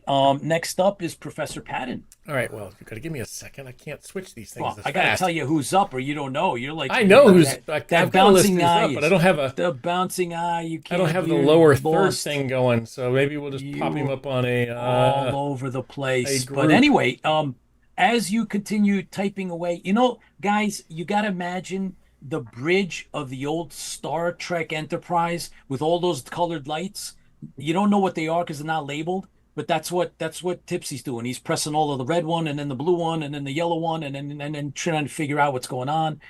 He's got to label them so that then they can help him. But too many colored lights there, buddy. You need to kind of figure out a pattern or something. But thanks, John, for coming on and sharing. We appreciate you. John does a lot of work. He's a production coordinator when we do filming and stuff like that. He's been a part of going back almost 20 years now, helping out. So thank you, John. Appreciate you and everything that you do for us. Blam. And, how's that? Excellent. Yeah. Professor Patton, how are you? Great to be here, and happy 47th. I got an echo. Hang on. We got an echo. Hang on. That's right. Give me a second. It's the 47th, and it's quite an accomplishment. Well, yeah, I as I said before, I had to recuse myself from that quiz because I think I recognized some of those questions as ones I'd written some time ago, and including the what movie, since my September 17th story from that first night, as I said, I watched the first hour. I switched to NBC at 9 o'clock for King Kong. I'll never live that down for the rest of my life. But I made up for that as the years went by. As Galactica, I've just learned to appreciate just beyond what it was, that experiencing it as a 9-year-old on ABC that back then, but learning to appreciate it through adult eyes, basically. And I think, and of course, since the early 90s when Sci-Fi Channel started re-airing it, that was kind of what rekindled my love for it and got me into the fanfic realm that I've been running with ever since, and just enjoying and appreciating the fact how Galactica is a series to not just revisit for what it produced at the time, but But for those of us like me who have picked up the fan fan, we just love the storytelling possibilities. It gives us to continue that storyline in some way that never had the proper ending. Yeah, but it's lived on, and you've helped Professor with the fan fiction that you do, and you've been working on it. You actually even did seasons beyond Yeah, Battlestar's first. it's been going on since 2004, and in fact, I am just about finished with story number 80. It's in its sixth season overall, but 80th story overall, which means we've now surpassed Trek Originals. Yes. By one. And we're about, I'd say, within 7 stories of being finished with the whole thing completely. And the goal is to meet the target date ahead of the 50th anniversary in 2028 to be wrapped up. Hopefully, maybe even by the 49th. But if do that at the target date for it, then that goal will have been met for that project, which has been a lot of fun. As I said, it was a group effort. I've sort of become just about the sole author of it now, but a lot of other people contributed things for other people to pick up on and keep it going, and that's the great part of it. That again, in this Galactica mythos, you have that flexibility and freedom to take advantage of what others have done as well, because I think there is in the fanfic community, and it's just a little brief point thought of in regarding my contribution, for the thing, which I was honored to do, but I think a lot of Galactica fanfic authors, there's a little bit of symbiosis and appreciation between what the others have done, and a lot of people have been able to come up with ideas that others can make use of, and recognize that, yeah, there's a lot of commitment to wanting to churn out take advantage of the good storytelling possibilities, and you'll just, I think, for no other series I can think of, you can just find a vast amount of people who have contributed things, and they're all well worth seeking out, whether on in the old fanzines from the 80s and the early 90s, or from the 500 stories on Robert Hansick's site, or for the new things that Sean Shallow is taking advantage of in his Facebook page, and being able to even lend some illustrations, and using the new technological techniques to tell some of these stories. Again, there's just no limit to it. Absolutely. And we wanted to have you come on today on Battlestar Galactica Day and share all of that. I know that you're working on other projects. I know that we've set it up for season 6 so that we can have you on regularly, Professor, and bring us up to date with, there's a bunch of projects that you're working on, new fan fiction in the world of Battlestar, and you're going to be coming on, giving us the updates, because it's exciting, it's new, it's fresh, there's crossovers, there's a whole bunch of cool stuff that you're working on. So we look forward to having you on. Hopefully we'll get to meet up again, and there's festivals. There are film festivals, and right now we're waiting on specifics from the Brooklyn Sci-Fi Film Festival. We've been selected, and for those of you that are on the East Coast, we will be letting you know if and when we get that live screening. And if we do, we're inviting you all to come down and celebrate and get to watch The Stranded Warrior on the big screen in Brooklyn.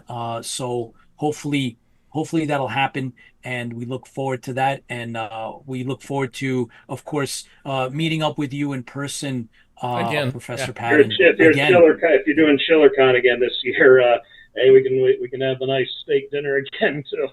Yeah, I haven't got the chance to do the SchillerCon. You and Pete met up for that. I met you. Yes, we have. I met you at DragonCon, so last year, not this year. But yeah, and they would be fantastic. Oh, yeah. So it's always fun Professor to talk Patton. to you. Oh, absolutely, 100%. Thank you so much. And here's to you, and happy Battlestar Galactica Day. Happy Battlestar Galactica Day. Okay. Thank you. It's always cool to meet up with Professor Patton. He's got such a so some of his fan fiction stuff, just like Sean. It's it continues your thought process in 100%. the original show. 100%. So I think it's important that we recognize that. Speaking leading into that, yes, you paid me $20 to make this happen.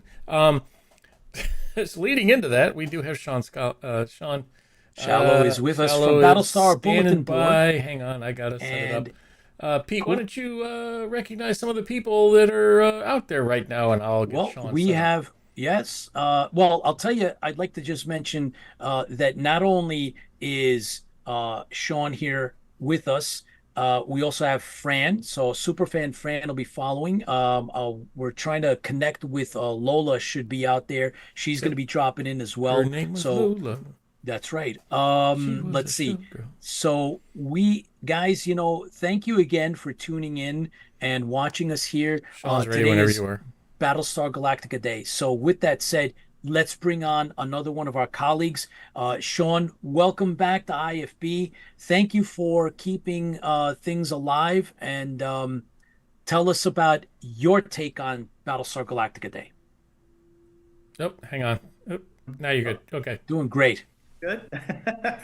Great. Good to see you guys. Thanks for having me again. I love the opportunity to come in and chat with you guys and talk Battlestar on Happy Battlestar Day. This is so cool. In fact, so I know the question is, what does Battlestar mean to me, right? And I was thinking about this all day, and I just got back from work, and I was thinking about all day, kind of what I would share in my take, and I'm gonna get corny, guys. I'll just give you a heads up. Go full corny, man. I'm gonna go get full real corny. Honestly, so obviously it's 47 years, so 1978, and I was 9 years old.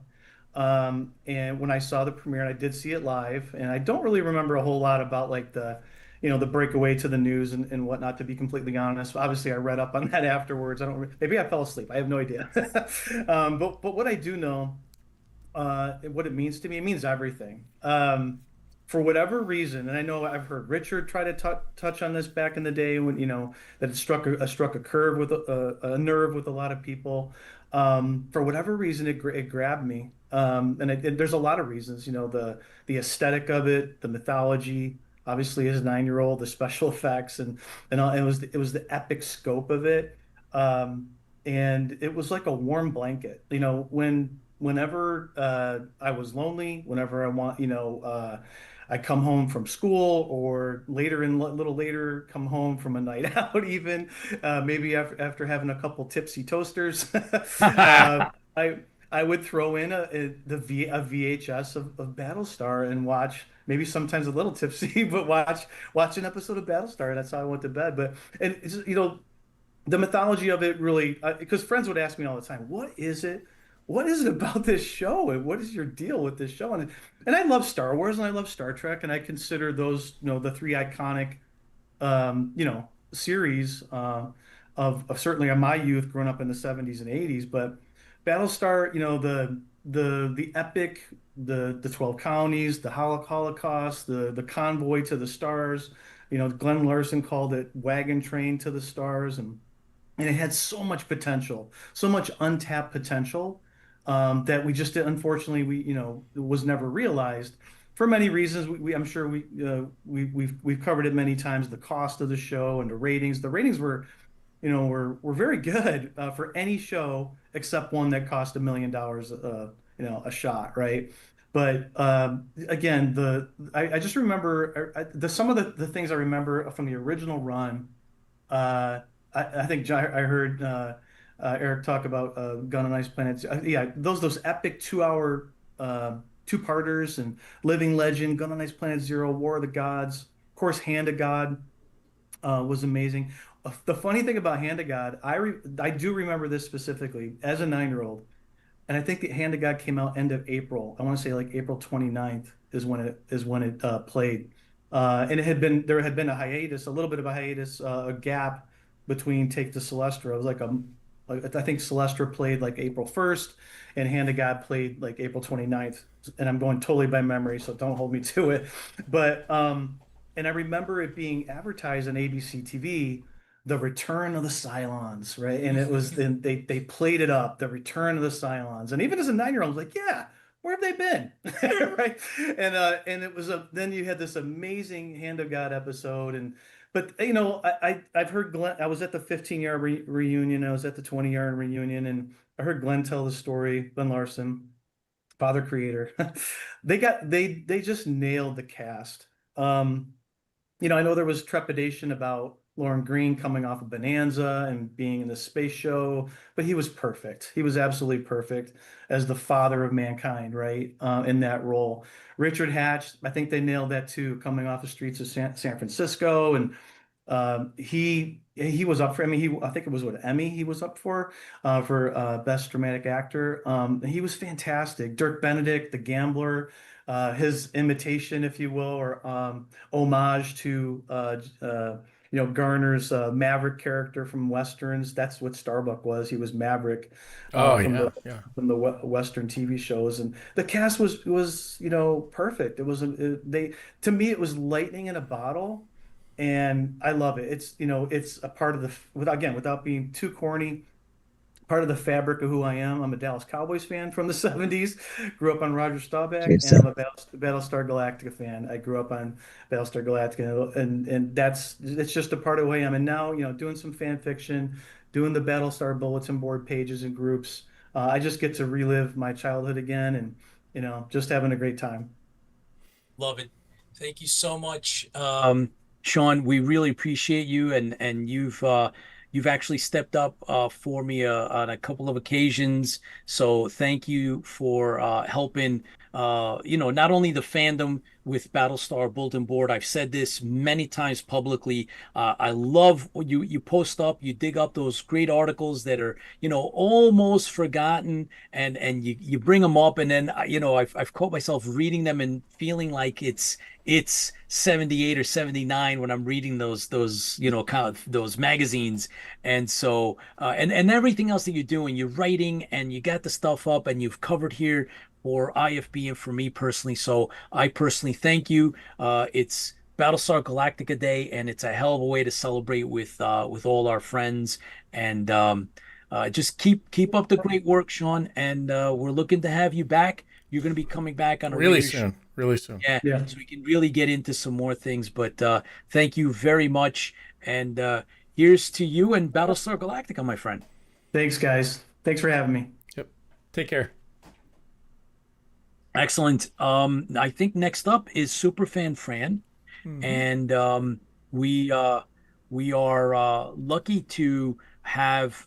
Bam! How's that? I beat there you we to go. it. Excellent. I love it. Fran, how are you? How are I am things doing going? well. Where do I have to be here that I'm centered? There. Right Now there. I'm centered. That's it. I can fix you if you're not right. I can. Yeah, we good. I want to say for before years, we start. darling. Yeah, I want to say before we Been start. right for years. Yeah, Fran was one of the very first people we interviewed in regards to Battlestar Galactica.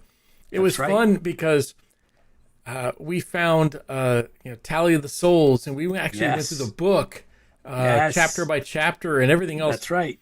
And Fran, I don't know if you realize how big a fanboys we were at that point. We're like, oh my God, we're actually talking to somebody who I don't think she wrote knows. back in the day fan fiction. It was like amazing. It was like, oh my God. Like, and so we have it's gold. We actually have Fran from the Battlestar fan fiction is coming on to IFB. Yep. It was like, holy mackerel. And from there, we've hung out at conventions. I want to say we've become good friends. Yep. And we appreciate you, Fran. Tell us a little bit about what Battlestar has meant to you over the years. Well, first off, with Tally of the Souls, Battlestar Bulletin Board, Sean's project.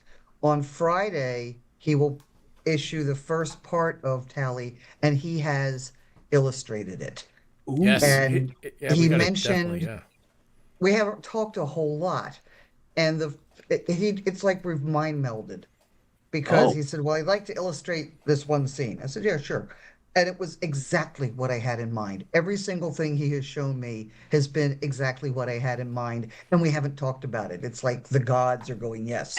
And I am I love that story anyhow. Or briefly, it starts immediately after Hand of God. Hand of God ends with the guys going down the ladder. Tally starts with them walking down the hall to the party to celebrate that they're all alive.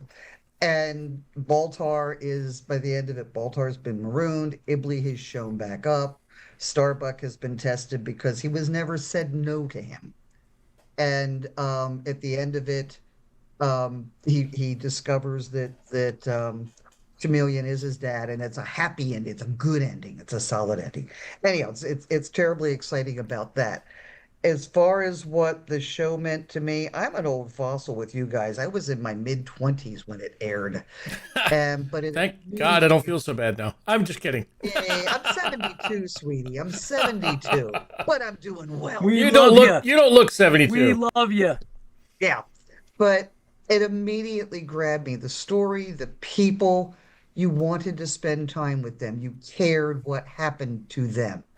And I think, this was the era of Mr. Gorbachev take down that wall. This was, the hardcore Cold War, where it would be very easy to get very cynical and say, look out for me, the rest of the world can take care of itself. And it was different. It said, you have a goal, and it's a good goal, and you pull together with, love, trust, loyalty, dedication. Yep. All the good things, and you can reach that. And it's like when they met the ship of lights and whatever the critter was, the lady being was. And she says to them, as you are, we once were. As we are, you can become. So you can kind of look at that as your goal. As an individual, try to live that way. And maybe bit by bit, society moves that way. You reject the cynicism, you reject the easy out, you reject the evil, if you want to put it that way. And I think particularly nowadays, that's kind of a nice philosophy to try to hang on to and to convince yourself that, hey, ideals matter, and try to live by them as best you can. And that the characters understood that. I think Apollo always did, but that Starbuck grows up a lot. He starts off very cynical, but by the end of it, he's beginning to realize that no, this isn't just fighter pilots going off shooting down tin cans. And I think all of them begin to evolve as good people. And for me, the fanfic was able to keep that going. And for those who are interested, it's all there on Archive of Our Own. And we can post it sometimes and where to find them. Definitely, we'll do it right after the show. Yeah. Super, thank you. And I keep thinking, okay, there's time to move on. That maybe I got out of fandom for a while, as we did, after the 20th reunion, and I think everybody kind of went their own way. And when things were bad, and with COVID and all that, that's when I started to try to say, can I find the old gang again? And I was trying to find Sharon Monroe, who had put out a lot of the fanzines. Yep. And somehow I had Chris's email. Yeah. And I said, you know where I can find Sharon Monroe? And he went, we've been looking for you. You, exactly. And it's just like pulling everything together. And the support, when we shot Stranded Warrior, I was living down in Maryland. I was undergoing radiation treatment for breast cancer. And I thought, well, I can't go up and do this. And I thought, honey, you have waited for how many years? So I did my radiation treatment that Friday, drove up to New York so I could be there, and I drove back home for my treatment on Monday. But the gang was like, you're here. You're here. And it really is a wonderful family feel. I'm looking at the screen now with Pete and Chris. A marvelous person, and Sean is just what he's doing with the fanfic and with bulletin board is just blowing me away. Absolutely. And it is like this little group here. We love having you. We love having you come on, and we really enjoy everything that you've been doing. And you were involved in the cons, and you have so much more to share, and we've gotten to know you meeting up at the cons, coming down for the Stranded Warrior. So Fran, you're coming back regular on one of the regular episodes. I'm like a fungus. You can't get rid of me. And we don't want you. We would never want you to get. We would talk about getting rid of you. We want more of you. So, Fran, thank you for taking the time out and popping on here tonight. We wanted to acknowledge, our extended family here on IFB, and just, it's such a great thing that Battlestar's brought us together, and it's Battlestar Galactica Day and IFB's season 6 premiere. So thank you, Fran.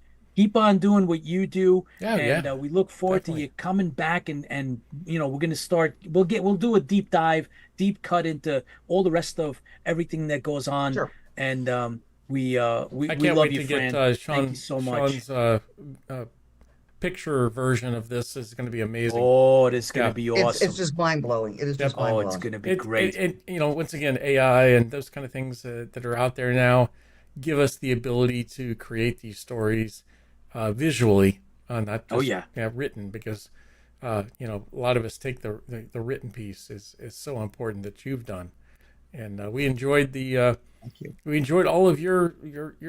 It's hard to believe that we came full circle, and we finally, when we first met you, it was so exciting for us, and it still is, to have you on every single time. 100%. And we look forward to having you back on again, and I look forward to meeting you at the next con or the next meeting or wherever it may be. It is a family, and I'm going to keep plugging that. We're going to make money on that. Oh boy. We're going to have a great time. Thank you for coming on, and we appreciate everything that you do for us, and we appreciate everything you do for the fandom. It's not just us. It is the fandom. So thank you so much. It's family. Yep. It is. Here's to you, Fran, and Battlestar Galactica Day. Thank you. All right, we have the full array of just everything. It reminds me of the word plethora. Yes. All right. So Lola, who am I next? Lola, Who's reach next? out to John 1 and see if you can get John 1 to give you a quick hand. I see Diana Durango is waiting for us, and then Chris Marshall, come on, Eric Engler, and then we got Erica, and we got Mediocre Model Kelvin's waiting for us. He's all decked out in his IFB shirt, so everybody's lined up, and we're gonna have you all come on. Thank you guys for your patience. It's so important to celebrate it right here on IFB on Battlestar Galactica Day, and we kicked it off with Eric Larson, and then of course Jack Stauffer, and then we had Lorette come on, and then we also put in the message from Crystal Lake, right? So Crystal Lake, who's publishing our Battlestar book, and then I shared all those awards. One of those that worked directly, well, actually two of you. There was one of you that are coming on worked in front of the camera, and one of you worked behind the scenes to help put together the special effects, the VFX, who also helped put together our poster. But in the meantime, Diana Durango, welcome back to IFB. Oops, hang on. Let me get your audio. How you doing? Excellent. How are you, so Diana? Good to see you again. It's been so long. It's been a while. I've been good. There's happy Battlestar Galactica Day, first of all. Absolutely. Yes. I did. Yeah. And I hope you got a sneak peek at our poster that Chris Marshall put together, award-winning poster for Stranded Warrior, and all the awards. We're still waiting on your nomination for Best Actress, and fingers crossed on that. But that doesn't mean anything. Your talent speaks for itself. It's amazing. Are tremendous, Diana, and we wanted you to come on and share some thoughts. This whole process it's been a while, right? So when we make movies, there's so much that goes into it, first of all, to get the concept of it. Then you're like, okay, how is this going to work? I didn't know what I was going to walk into. I was like, yeah, okay, it's going to be a sci-fi film or what have you. And then I come in, there's this huge green screen. I've never worked with a green screen before. And then I saw the actual machine, the robot that was there, and all these wonderful actors that came in from around the United States with their uniforms. And I mean, these were authentic authentic uniforms. And then Chris's daughter made these wonderful uniforms for us as well. And I mean, this went down to the buttons. Looking at that, sitting down with every single one of us as actors to talk about our backstory, to talk about why we're there, to talk about our archetype. That was something that not a lot of directors take time to do. And when they do that, that was very special. And then I looked back at Battlestar Galactica, and I'm a sci-fi person. Understanding like the intricacy of these stories and what we need right now. Like there are theories out there that sci-fi and all of these wonderful movies about superheroes, they tend to occur and they start to sprout when we need them most in broken worlds, because that is when we as humans have the ability to say no more. We get to create this alter reality, and all of that goes into these pieces of saving ourselves, of expressing everything that's going wrong. And if you look at my character, not the nicest of people, who does that look like nowadays? Yeah. There's so many people that can look like her, that they put on a smile and they'll stab you right in the back and they will kill you. And it's not so pretty, but to have projects like this to show that there's hope and that the good guy will prevail. I think that that's a big piece of sci-fi, aside from the science. It takes us to the outer reaches of who we are as people, as humanity, and it gives us hope. And that's something that is and was and shall forever be very important to me. And it helped me go into some recesses of myself where I'm like, I just wish I could strangle somebody. But to me, this process gave me a family. You guys have provided a family with these awesome cons and dragon cons and sci-fi conventions, people on this radio show. I will forever talk about Lola. Lola and I became friends at Dragon Con, and I love her to death. And same thing with Fran, meeting her on set. And Gary, I have met so many wonderful people, and we don't leave each other. That's a cool thing. I've worked in horror. I've worked in drama. I've worked all across Hollywood with a lot of projects, sci-fi projects, and our actors and the community. It gives a sense of community that is not like any other. And I don't say that lightly. And it means a lot to me. It really, really does. And looking at the finished project, I was like, this is amazing. So the effects and looking at the spaceship and how all of that looks, to me, I didn't know how that was going to look. This was, me going in it like this, just knowing that I liked sci-fi. And it looks good. Hi.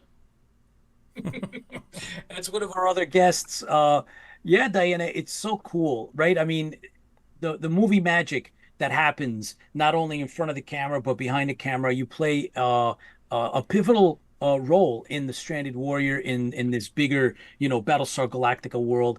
You do it really, really well. I think that all the awards that we're getting, I think, speak for themselves. You play a tremendous character named Major Amon, and you have some really, really cool scenes. You bring the character to life in a way that we never expected, in a good way, in a positive way. Your talents are remarkable, phenomenal, and we thank you for that. And it helps this whole thing that we're talking about, the fandom, the Battlestar Galactica, and the trailer is out there for everyone to watch. It's an award-winning trailer around the world, and so the film itself is doing really well. Diana Durango, thank you very much for taking your time out. Thank you for coming. Thank you for coming out and doing the role that you did. Hopefully, we expect to have other projects that you're going to be working with us. I'm working on it. There. I am there. Like, that's, you guys know that I am there, and that's where I will work with you guys every single day of my life. So thank you. Actually, the statement you just said a little bit ago in regards to having somebody give you the backstory of your character. Yep. I actually just wrote that into another book that we're writing, by the way. So thank you for saying that. That meant a lot to me. That just, when you did that, I needed that. I needed to understand her. And I understood the script, I got it, but you gave it a life, you gave it spirit. And ironically, because of the fact that you're Ibli and I'm Eamon, you gave my character the spirit that she needed, right? And I needed that. We all did.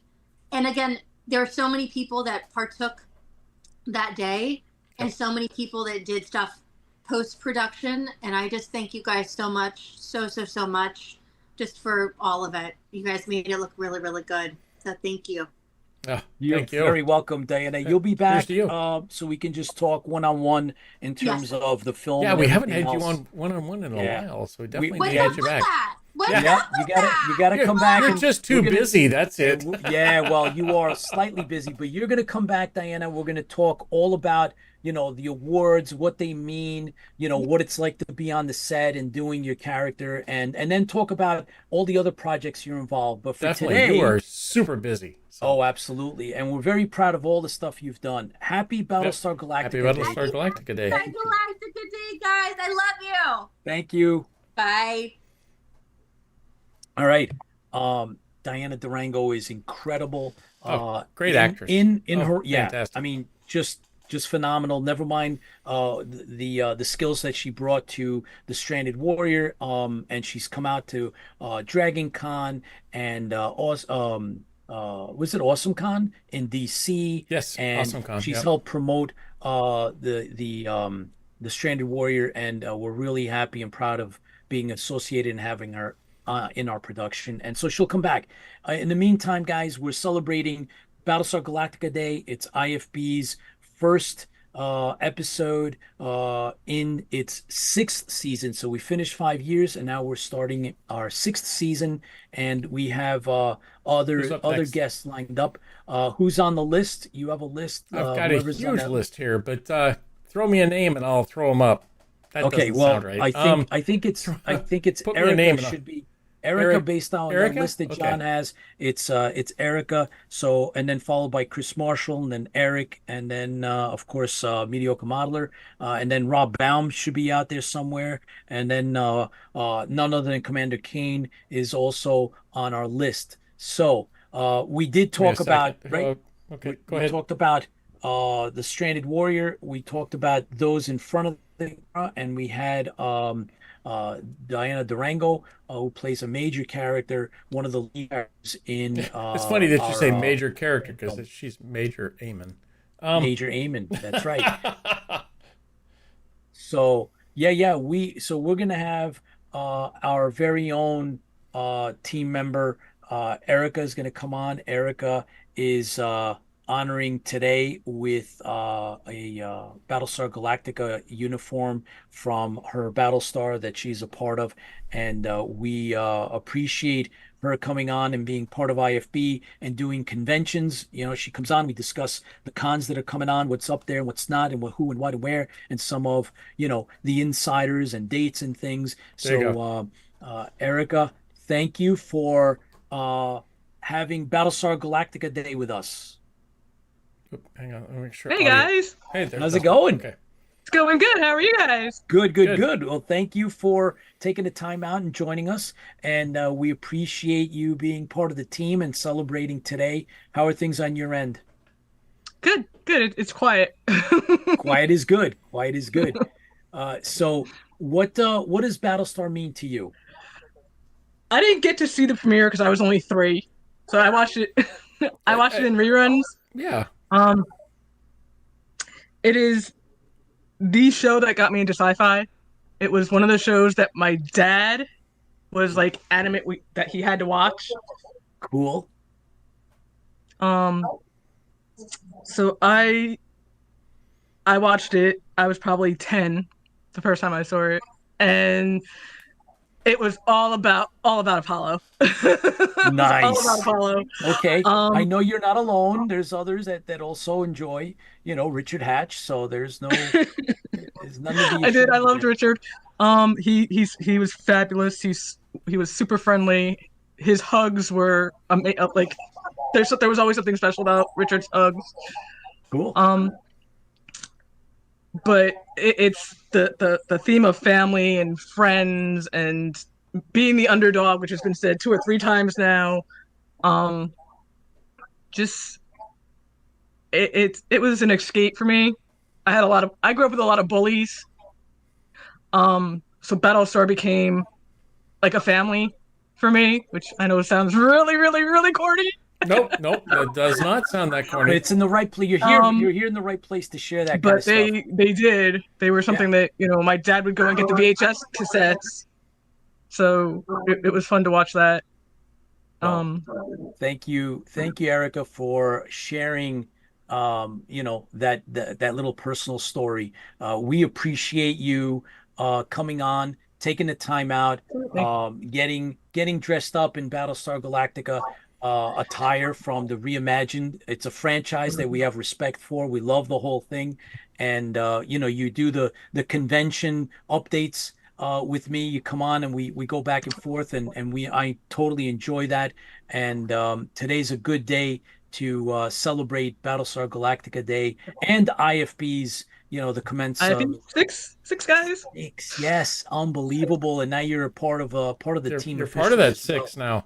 So thank you, Erica. Thank you for sharing, and you're in good company. And we look forward to the next update. Keep doing what you do, and here's to you.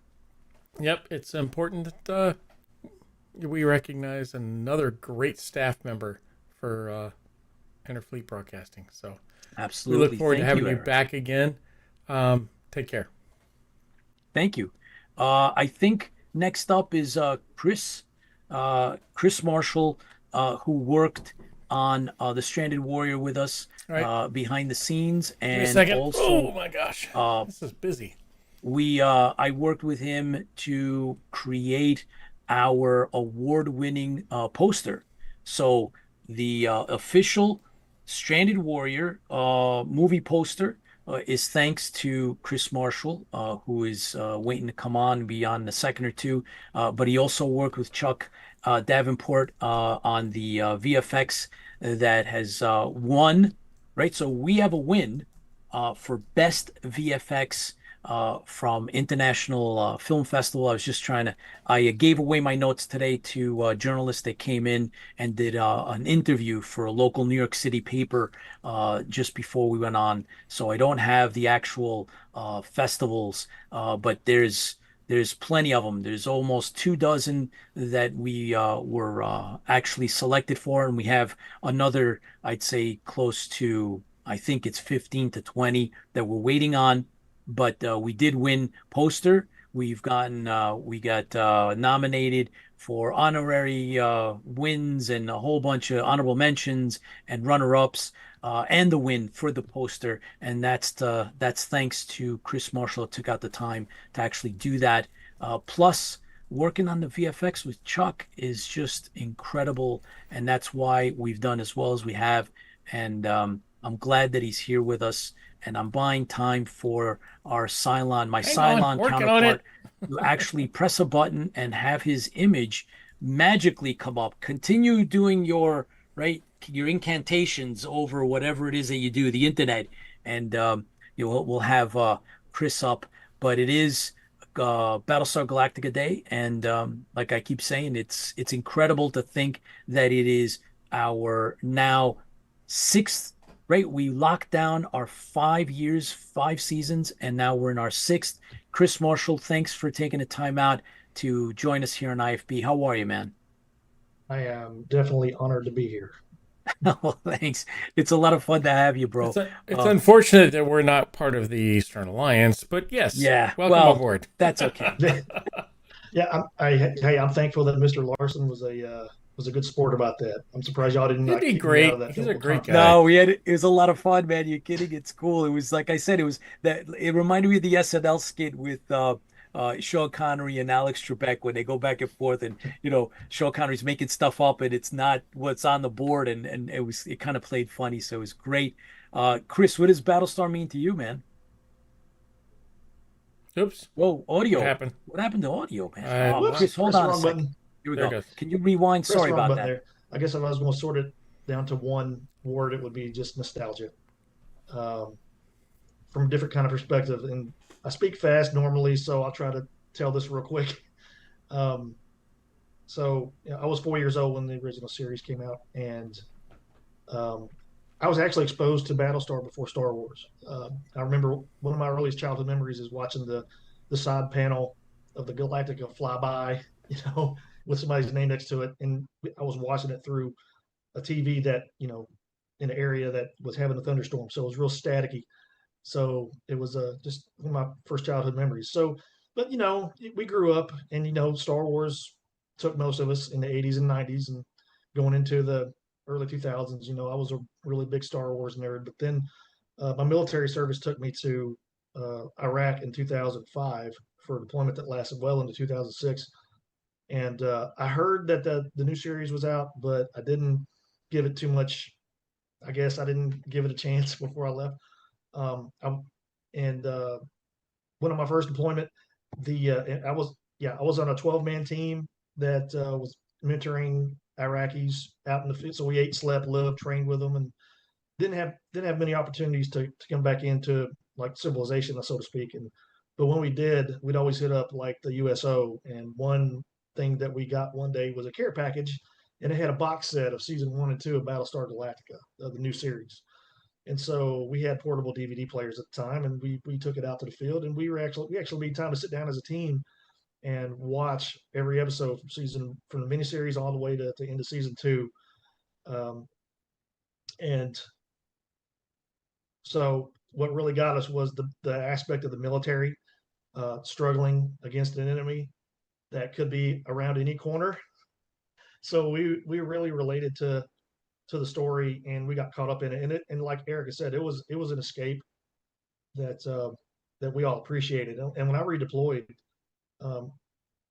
I stayed in touch with a lot of the team members, and for one of the first things out of their mouth is like, "Hey, did you see what happened on season 4 or season 3?" And it's like, yeah. So we maintained, and I finished my military career and didn't really start geeking out on Battlestar Galactica until about 2012, and I started seeing all the content that was out there, and saw the series end. Saw Blood and Chrome, fell in love with that. In fact, that background I got going on is from CIC in the Galactica from Blood and Chrome. A guy named Matt Boardman who designed it and put it into the show, sent it to me as a present. So and that's the other part of this. I mean, the fandom led me down the road of really art. That's what got me into the graphic design. Is you know what, this CG stuff from Battlestar is amazing. I want to learn how to do that. I'm still trying to learn how to do that, and it's fun to do. It's a labor of love, and that's what led me into helping with the Strainer Warrior. Good, bad, or indifferent, it was still fun to do. And Pete, once when I was talking to him, he kind of cracked me upside the head and said, "Hey man, you're an international award-winning graphic artist."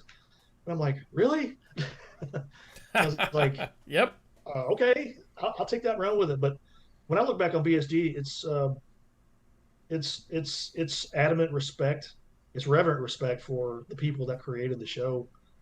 And the more I learned, the more human everyone seemed in the process. And when I tinker with a project or letting them borrow a model for products that they're doing, it's all BSG related. So we're helping the genre stay alive and stay out there. Yep. I could drop names, but I'm telling you, everybody on that VFX team for Battlestar Galactica, they're true gentlemen and ladies. True gentlemen and ladies. There's a lady named Allie Reese who did all the spatial stuff for Blood and Chrome, like all the space scenes with the nebulas and all the colors. That was all her, and she did a nebula just for me, and wow. And she named it after my 14-year-old daughter. So wow. I have a real strong tie to the genre, to the people that made it. I'm just a nobody in Virginia trying to enjoy it the best I can, with other folks that are trying to enjoy it. So I'm going to be doing this probably till I die. So Chris, yep. Here's to you. Thank you so much. Thank you. And, thank you very much for all the work you did for us. Absolutely. And you did a heck of a lot. Yeah. It's fantastic. Some of the stuff you and Chuck did together was amazing. Made all the difference in the yeah. world. It pushed the fandom forward. Whoops. Absolutely, it did. And Lose his audio. the awards are well deserved, and hopefully we'll get some more. So remember, it's not just the ones for the VFX and the ones for the poster, my friend, but the ones in general. Like everything that we win is not only for us for the here, fandom. it's for the fandom. Yeah, And, exactly. but it starts somewhere, and you and Chuck and everybody in front and behind the camera, thank you very much for everything you've done. Happy Battlestar Galactica Day, Chris. Hopefully you'll come back to us. We want you to come back and he's for the Lions, of course. We want you to come back and we'll talk more, okay? Yep. I lost his audio. Weird. Take care, Chris. All right. Take care. Fans for the fleet. Perfect. All right. Well, Eric Engler has been waiting patiently in the background. Now, Eric is somebody I've known forever. Yes, you have. He's an amazing individual. I've actually give me a known second to of set him up. Eric for many, many, many years, but did not formally get to know him until really you and I, Tipsy, started IFB, and that was kind of how I got to know him differently. We'd exchanged some emails prior to IFB, and then when IFB happened, it was incredible. We found that Eric was the type of fan, the type of person that was there for us. Questions, issues, whatever we didn't know about or couldn't handle. We turned to Eric, and he was there for us, and especially in the beginning when it was so hard to try to get ourselves together and figure out what the heck we're doing. And we really, really appreciate all of the help. I mean, he was there. And he's always been there, but especially pivotal in when we first started off. Eric, thank you for taking the time out and coming on to IFB, man. We haven't seen you in a while, but you've been involved with Battlestar Galactica and the fandom for a long, long time. But tell us what it means to you. Well, guys, first, thanks for having me on. You guys are going to make me blush. Just the introduction and everything like that. I've been a fan since 1978. As I say, I've been keeping that faith since 1978, and that's a big thing for me.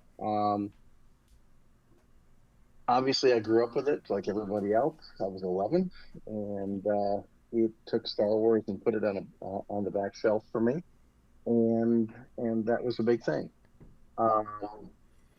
It was always in the background, and then came the convention scenes and cosplay and meeting you guys and things like that, and meeting Richard Hatch in 2016, having him come up behind me like the gentleman he was, wanting my photo with him, which was incredible. So let's see if I can make this happen. Obviously, that's amazing. Of Richard Hatch. Nice. Here, if we can get it, there is a memorial page to Richard. Yep. So we keep that going with all the fans and keeping the faith over there. Obviously, after his passing, with pancreatic cancer. So we keep that going. As you guys know, I love my trinkets and my things like that, like let's see here, mugs. That's right. And everything that I can make by hand for Battlestar and keep the faith going that way. Started making holsters of all things for people this year. We actually made a change in them so you can actually sit down with them now. So granted, it's not screen accurate, but we can actually sit in our stuff. So that's kind of a fun thing. So that's what Battlestar means to me. Richard once told me that no matter how you're feeling, you bring it every day, bring your best, and because someone out there in the world is counting on you, whether it's the guy who's pouring your coffee, or the gentleman out there that is that you're working with that day. They're all counting on you, and as the humans, sorry, Tipsy, we count on each other. Yep. And that's what we need to do. And so everybody out there in the world means something to someone, whether you know it or not. And so you got to bring it every day. Absolutely. Eric, thank you very much. We want you to come back in the future, season 6. Let's see if we can carve out a little more time so we can actually take a deeper dive into your place in the fandom, in the Battlestar fandom. You've done so many, the cosplaying and all the other things that you've mentioned. You've been doing that for a while. You have a lot of experiences, a lot of stories, and we'd love to hear some of that. Oh yeah. So, right, Tipsy? I think I think cool. Eric, I want to say is one of the first people I met in regards to fans. I was like a big fan, but when I met you, it was important to me to realize that there's so many other people out there. You meant a lot to me in regards to becoming a fan. You were there for, hey, check this out. Hey, go this direction. Hey, your Baltar costumes, your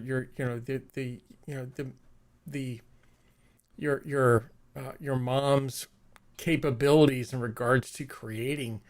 It was just so fantastic to meet with you. And I felt like when I met you, it was somebody who was like, I felt like I belonged to a group, and you were part of that group, and it was important that that you were there. I think it's I don't know if you realize, every time you meet somebody or every time you talk to somebody in regards to Battlestar or whatever else, you have a presence, and you have a selling point to Battlestar. You made something to me when I first met you. Thank you. Thank you, had Eric. no idea, and again, you guys can make me blush. I had no idea you guys were missed at DragonCon this year. I could tell you that. Missed you guys like crazy myself, and we got to get together in the future. And things hopefully will slow down for me a little bit in December.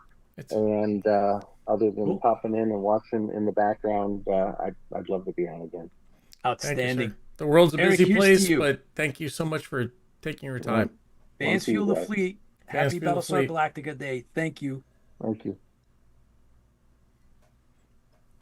I'm almost Eric out of was one of the coffee first myself. people I met that But- was a fan. So Yeah, it's really cool. I like I said, I had exchanged emails with him prior to meeting you, Tipsy, and then once I met you, and then you made a proper introduction, and became fast friends. And Eric, and then meeting Eric face to face at Dragon Con was really cool. Although we'd spoken on calls and stuff, but in the wings is another individual that is also filled in Who's for next? me.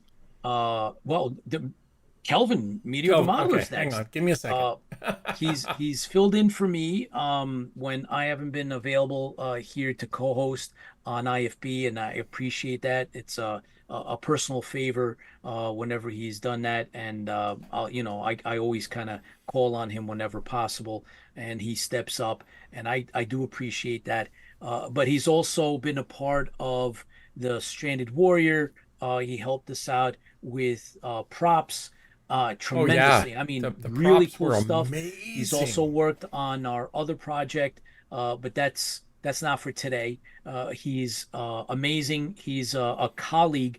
He streams, and Friend. he has his own show, Mediocre Modeler, and he does all of that, all those things you see in the background.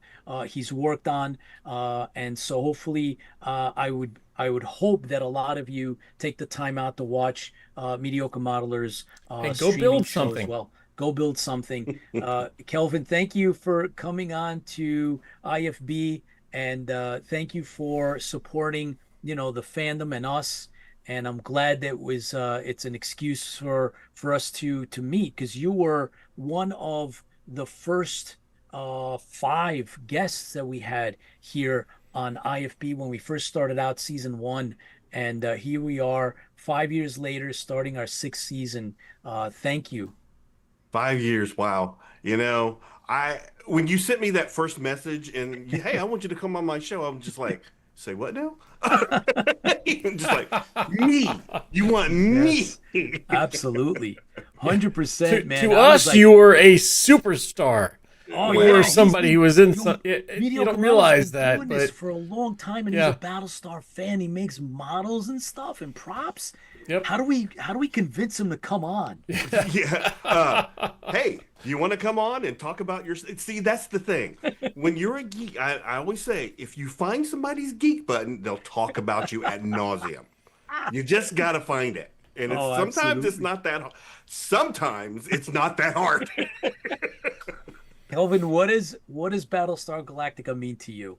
You know, I've been listening to everyone else, and it's a little bit of what everyone else has said. You know, like Chris Marshall was saying, how it made him want to do the special effects and just writing more stories. Fran was talking about that, and then the strength that you got from, you know, Erica said it gave you strength, and I think all those things did matter, because here I am so many more years later, because I was already building models as a kid. I knew I built car models, and I built them because I wanted to build. But then, you know, Galactica comes on, and there were only 4 models back then. That you had the Galactica, the Battlestar, the Cylon, Raider, and the Viper. And I didn't get a Viper model until I was an adult, and I coveted that thing for years. Wow. Yeah. But, I mean, here we are, you know, 47 years later, and I can go to a convention and buy Battlestar Galactica models. Those are fantastic. Variants. Yep. You know, I mean, and then, you know, building my own. You know? Wow. So that's amazing. This is that is awesome. It's all just very a part of who you are. I mean, it's so much to the point where you look at Richard Hatch Apollo or Dirk Benedict, you know, Starbuck, and you saw how they were brothers, and how one was never going to leave the other. But if the two of them got in trouble, there was Boomer to catch them. You know, I mean, there was some, you know, there was somebody behind him, and then there was, and they were all equal. Family. Here. Yep. Yeah, they were. They were family. What was your term? Family. Family. Boy, that's a tough one, man. that's kind of a tongue twister. But did either one of you get the packages that I sent you? No. Okay. Unfortunately, no. Yeah. Okay. No. Well, I can show you. Ooh. We can either try and wait, because I have to track them, or I can show you what they were. Show us. Yes. Show us. Okay. I mean, I'm gonna killing me. Show me. So, what was the one thing that you guys have been asking for forever since I've been on? The defeat of the Colonial Alliance. Maybe not, but no. Oh, damn! I was hoping for that. Well, come on. The one Calvin, thing you're Tipsy letting me wants down is here. the magic mirror. Yes. Well, so what I decided with John 1's help is I created you magic mirrors, and this is what they look like. Oh, No that's way. fantastic! What? Wow. Oh. So we're gonna do an unboxing. When we get those, you're gonna come back on, and we're gonna unbox those, so we have our magic mirrors, because that is awesome. That's fracking awesome. I wanted them for you. Well, But I only see in my magic mirror the destruction of the colonies. Well, I'm sorry. I left that chip out of your part of the mirror.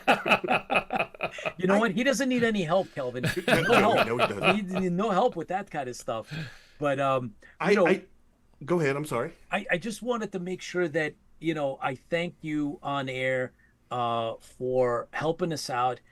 You've been there every time that I've reached out to you on a personal level, and then we reached out to you to help us out with props for the Stranded Warrior, which is having a tremendous impact. I mean, thousands of people around the world are watching, and I want to make sure that you are accepting the fact that all of these awards that we're winning include you, right? So the awards are team awards, right? When the Stranded Warrior wins something, that includes you as well. And I just wanted to make that a public statement so that everybody that was involved and the fans, right, Kelvin, like all the fans that supported it, we crowdfunded the movie. And we've done so. I mean, I didn't expect to do as well as we have, and we're still waiting for more festivals to turn around and let us know what they think of the the Stranded Warrior. And based on what we've gotten so far, I am I'm pleasantly surprised because I didn't think we were going to get as far as we have. 19 awards and 23 selections, and that is with your help. Yeah, right? We would I not think have happened without you. It's important that, Calvin, I don't know if you realize that you made my dreams come true.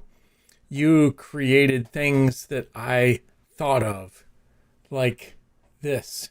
Yeah. You created a dagger. You created... Oh, yeah. I had the vision in my mind, but you were able to create the actual physical pieces of that creation. So I don't know if you realize how much I appreciate that. It's a fantastic ability that you have in regards to creating the different props that we wanted. You had the, all I had to do was say, this is what I want, and you created it. Yeah. Thank you. I mean, you don't realize how much you made my dream come true. So thank you. Yes. Hey, you made a dream come true for me as well, because I always thought, well, could I ever make it on a production? Yes. With deadlines, and I'm still not completely sure, but hey, as long as I you can. Yes, you have. Hey, there you go. And look, go with it. It's true, and it's a fact, because when we were on set and we were shooting, when we went into production for the Stranded Warrior and for our other movie, The Tower Protocol Resurrection, all of the props that you made for us were there. We're able to use them. They all appeared on screen, and we really appreciate that because it adds another element to the production and the world that we want to keep going, right? The whole Battlestar Galactica fandom is richer with your help, right? So you're a colleague because you're a fellow streamer and you're a supporter here at IFB and of the Battlestar dream. And so thank you. Yeah, thank you for everything. I don't know if you realize how much you mean to me. Thank you. So I did write a little something to commemorate the occasion, if you don't mind. Sure, go right ahead. So, okay, here we go. It's another anniversary for IFB and Fleet, led by Chris the Tipsy Toaster and our buddy New York Pete. We love when Tiny Bean Tara sachets on the screen to share her entertainment picks from streaming to big screen. John One lines up magic guests and reports on comics like ROM, with Doc McCauley spewing words. Would a Dalek drop an F-bomb? Bert's battle briefing broadens the brains of battles then and now, and far into the future world. His insight makes us wow. The 501st reports its works, Chris Fian at the helm, and Admiral Stinson updates the fleet about the Star Trek realm. There's Eric's Convention Corner keeping us covered nationwide, so our favorite TV and movie stars have nowhere they can hide. Jack Boj Stauffer drops by to lament on Hollywood's hallowed history. In days, I messed that one up. Let's try that again. Jack Boj Stauffer drops by to lament on Hollywood's hallowed history in days long well spent. So lift your glasses, my fellow fleet mates, and raise your voices in cheer to celebrate with IFB for another joyous year. Ooh, That's well fantastic. done. Thank you, Cheers. sir. Take care. Wait a second. Before he goes, Mhm. mediocre modeler. I don't know, Kelvin, if you took a look at some of the comments. Mike DeBrune says fandom is an exchange of energy and kinship. It is awesome. Mediocre modeler is a talented and fun to watch. Is talented and Thank fun you. to watch. So Thank you. I wanted to Thank you so much. thank you.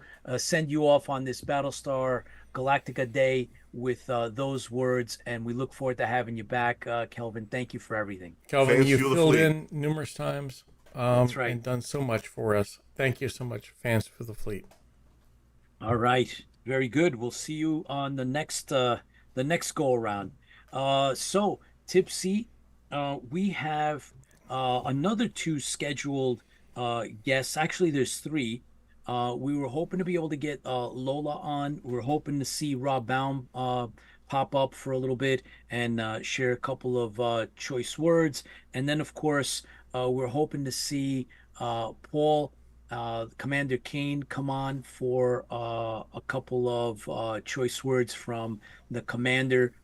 He is really well respected in the Battlestar Galactica world, I mean, everybody knows him. Jack knows him, and Jack actually, was speaking about him previously on one of the other shows. He's done a lot, and he is an administrator over on the Colonial Warriors, maintains that, and other fan related media and stuff. And so it's really cool if we can. So I don't see them on my end. So if you guys can turn on cameras, we will have you come on. One listed as a Zoom user. I don't know who that is, but there's two. There's an iPhone user and a Zoom user. and a Zoom user. You guys need to turn on but... your cameras, and we will then have you pop up. We'll bring you into the feed. You just have to have your cameras on. And can't tell who's who, but I have a hunch that one of them's Lola and probably Paul. But it's such a great feeling to have our team members, our IFB family and team come on and share some words with everyone. It's such a great opportunity for everyone to share their sentiments and their feelings for Battlestar Galactica on BSG Day. And of course it's our 6th now going into the 6th season. So if okay, so now both Lola and Commander Kane, Paul Routers Paul, are here. but so you have wrong. I see Lola. I see Lola. Hang on. Working on it. Keep talking. All right, working on it. Good. Can you hear me? Oh, we can. I can. Give me a second. All right. God bless John 1. All right, perfect. See, it takes a village. Nobody does this alone. So we now have both Paul and Lola. Incredible. We're gonna bring each one of you on. We're gonna try to get Lola up first, and then Paul, you'll come on after. You had to, and didn't you? it's Okay. it's been a great day. I'll put it to you that way. Also, since we didn't mention this earlier, guys, I will mention it now. We will be rebroadcasting this show to tomorrow, right? So today is September 17th. It's a Wednesday. It's a special 3-hour. It's Battlestar Galactica Day, and it's our first episode of season 6 of IFB. And so we are going to rerun this on Thursday, which is our normal broadcast day. So today, as is, will be rebroadcast on Thursday. So if you missed it live, you get to watch it on Thursday because we're going to rebroadcast it. And so it means that much more. Lola, there you go. All right, Lola. Hey, super fan. On. Is Lola's audio on, Tipsy? Give me a second. Yes. Yep. Okay. You're on, Lola. Thank God. Yes. Excellent. Lola, I'm not online, but hang on. Okay. There we go. Lola, you were one of the first guests we had. Yep. You're someone who helped us out when is this working? When we went to AwesomeCon in DC. Yes. Thank you. You've been with us from the beginning. Yeah. You've the very taught me so beginning. much, but I forget it so quick because I don't use it often enough. Well, Lola, Back to college. You have been involved in Battlestar Galactica right from the beginning, and you've also been involved with IFB from the beginning. And it was really cool getting a chance to meet you in person when we went to Dragon Con. And tell us a little bit what Battlestar means to you. Okay. I had 30 minutes set out, but John said, no, that doesn't go. So I cut it back. But what I've done is I wrote it because, what can I say? It's easier. Most of you watched Battlestar Galactica as children, excited for Viper fights against their enemy, the Cylons and their raiders. Bombs going off, blowing each other up. And somebody always either wanted to be a warrior or a Cylon. I was more interested in the actual people, their personalities. I didn't watch Battlestar Galactica like young children. In fact, my battery's. No, my battery's okay. Can you still hear me? Yep, yes, you're good. Oh, anyway, now that 2028 is coming, and I've been watching it since the beginning, and that's 50 years. You can imagine how old I am. Didn't want to add that, but I did. But I've watched Battlestar Galactica every night, originally using the VHS tapes, until a very special friend sent me DVDs and a DVD player, and he knows who he is. So I get to watch it. It's even better now. Let's see. I watched, how do I want to say it? I watched it for the first time because I watch it all the time because I always see something new that I didn't see before, something that I missed. Battlestar Galactica has everything: happiness, love, laughter, sorrow, hate, and fear. And I grew to learn about each character through the emotional experiences they had. As different situations arose for each individual, I was able to see the character develop and progress, each into his or her own unique person. So I had to write it down. I wanted, I watched a fleet of the humans leave a torn home to find and research for a new part of their family and to find their past. They not only fought metal enemies, but an evil one they weren't prepared for. They had faith that came from the ship of lights and maybe angels, so they had religions and a belief. It wasn't just a simple show, good versus evil. There were personal issues and situations that rose, and as in father and son disagreeing, but always worked it out. Friends argue, but always retained the friendship. I especially liked and was pleased that they finally brought in the females as warriors and pilots. It was an important part of Battlestar Galactica, and it just showed that the show was actually for everyone. There are so many characters that I'd love to discuss in depth, but not enough time. But I do want to say one other thing. The Hand of God will always be my favorite show, although I don't watch it often. It's because it reminds me too much of what could have been. And now I only remember it as it being the end. But I still watch it every night. In fact, it's actually on right now. Wow. Outstanding. Thank you so much for that, Lola. We appreciate you. You are part of IFB, the team, and the fandom.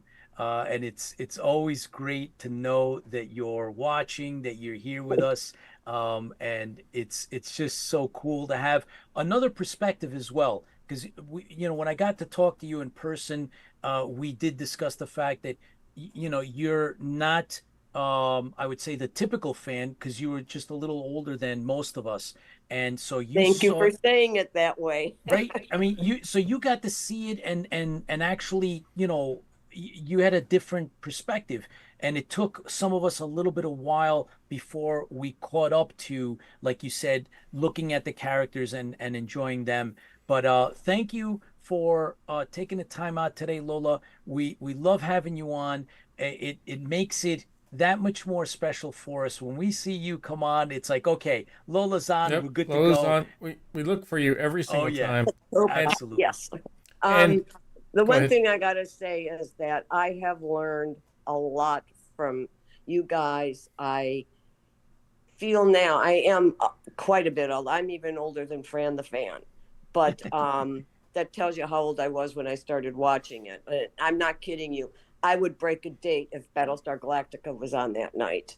So I am a little odd, but I did find one thing that, you know, I watch how a lot of people talk. I love how Sean writes. The biggest problem, not a problem, the biggest thing that I don't see enough of is that there are so many people in this fleet that are so important, and you never hear their backstories. You never know how they're feeling.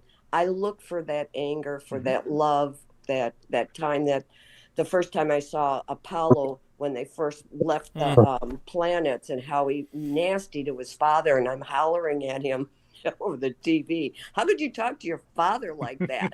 Exactly. You know, but yet I always see they always get back together. And even with Starbuck poking Apollo and Boomer saying, I don't have, you're not my friends anymore. But yet at the end of the show, they're friends. And that was the one really great thing about Battlestar Galactica. It wasn't sexy love. There were only one time Starbuck said, damn, there's not a damn place, when he was with Cassiopeia for the first time. But it was such beyond, it was great for the family, but it was such a great show compared to the they were good, Star Trek and Star Wars, but they missed something that Battlestar Galactica had. And it's such a shame that Universal and I guess ABC didn't know it. And if I could die and be a ghost and go to their files, I'd like to pull and find out who actually did the pulling and why it went wrong. Because it even today, like I said, I noticed guys wear T-shirts under their uniforms. You know, I mean, I know some guys wear buckles on their boots and some guys don't. I mean, just different things. How much Cassiopeia, when you first saw her, to when you see her like in Fire in Space or with Chameleon and that, how she changed, not just physically, but intelligently. The character grew, yeah. Yeah, and they all grew, and it was just wonderful watching them just be, happy-go-lucky people. And one day, I was really amazed and fascinated with how Apollo took over, just as a captain. How he took over and made decisions and everything. I mean, it was just in Boomer, who got up and faced the Nomen like he did. He got to take those weapons out, and he wasn't afraid of them. So they all developed, and it was really great to watch that. And that's what I see every time I watch. There's something new every time. Absolutely. Thank you, Lola. Lola, you've been there from the beginning. From the beginning. We appreciate you. You taught me much. You guys put up with me. You're amazing. No. You are amazing. Thank you. You mean so much to us.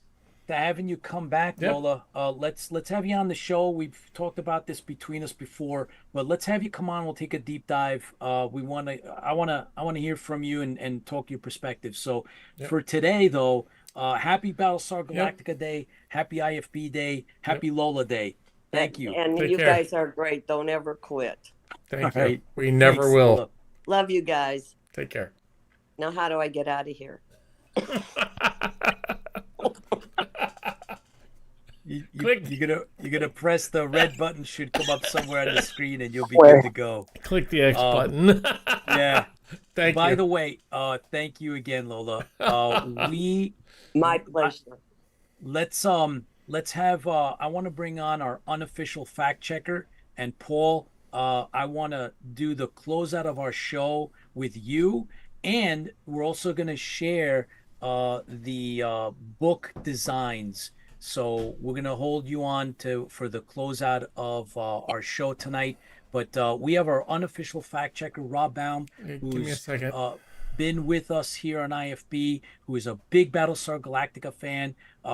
And he's, we exchange information offline. Rob's, really, really in-depth knowledge on a lot of what goes on.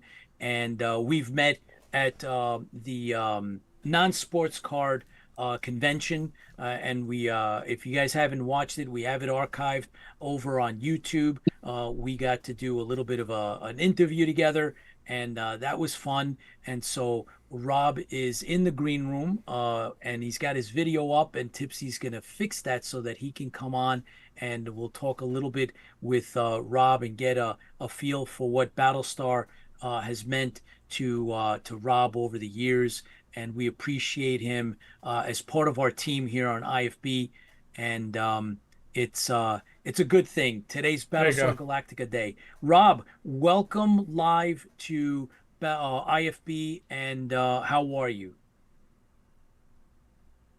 Rob, sound check. Can you hear us? Rob, you're on.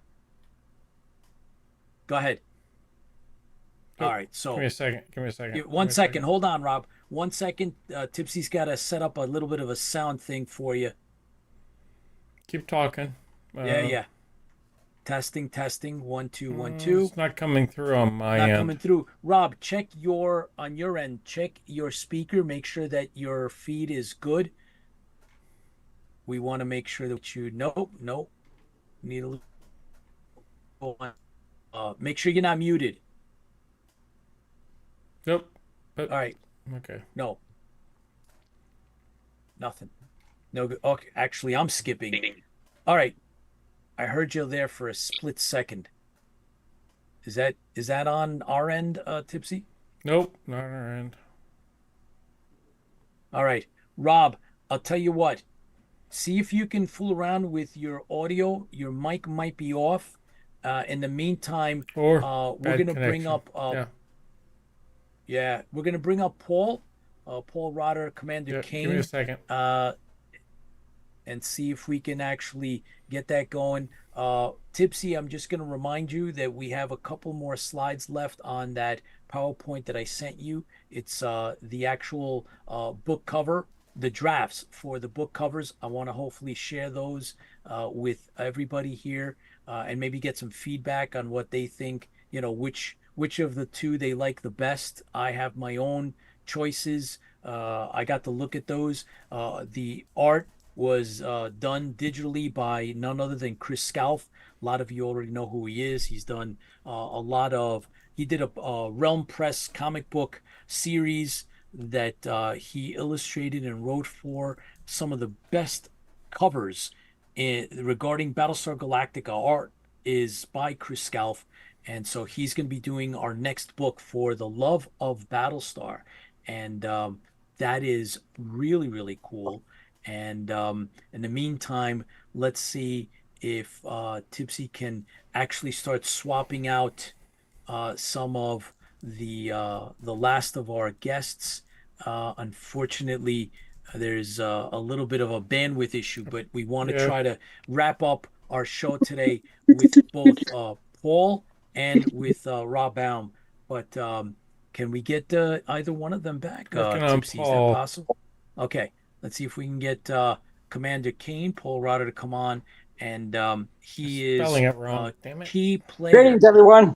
Oh, yes. Good. All right. His audio's working. And so. How you doing? All right. Stand by to get you on screen. And we will then talk a little bit about Battlestar Galactica and what it means. Oh, I've got the ceiling fan, buddy, but that's all I got.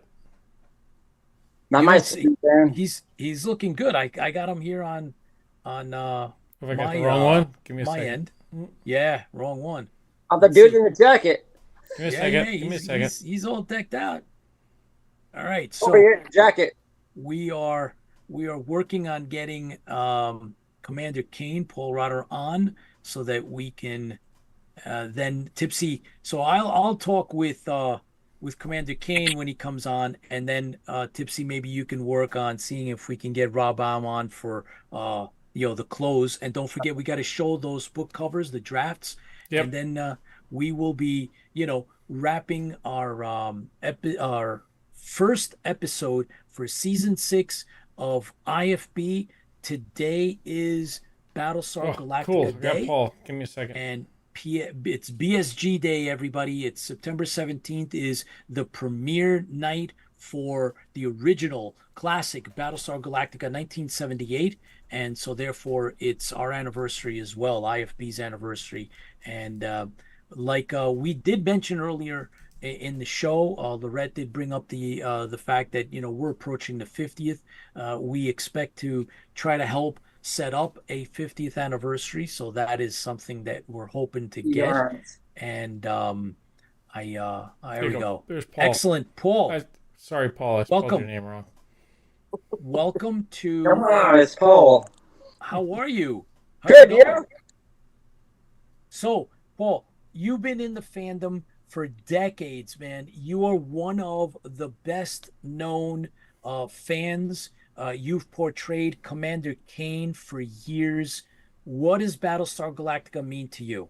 It's like part of the family. It's like a fraternity of cosplayers that get together and have fun and dress in costumes and all that jazz. Oh man, we've had I've had the pleasure of getting together and hanging out at Dragon Con and other conventions too, Knoxville and some of the others. You were there. I mean, everybody knows you, Paul. Why Battlestar? Why not one of the other shows or movies? Well, it's just right after Star Wars, and then it came through, and it's like on the television set, so I had to watch it. All the special effects and all kinds of good stuff. Of course, The cast was excellent. Absolutely. So it's, a lot of the cast, the stories, it kind of brings you in, right? It's not just like you said, like Lola mentioned this, you see the special effects, you see all that good stuff, but then there are some really good stories and, the dynamic between, the main cast and our favorite characters. Why did you choose Commander Kane instead of, you could have easily just, you could have been Adama, but why Commander Kane? At the Comapalooza, I came dressed as a warrior and everything, and this one lady says, "Oh man, you look like Commander Kane. You should dress like him." So I had to get the costume together, and I found it all on eBay. So I got it all together, and I became Commander Kane. Yeah, you are a fantastic Commander Kane. Yes, that's right. You are the Commander Kane when it comes to cosplay and Battlestar Galactica. Paul, thank you very, very much for being a cornerstone of the fandom. All the fans know who you are and they appreciate it. We've hung out with you. When's the next con that you're going to? I have no idea. Mainly Con. Nothing wrong with that.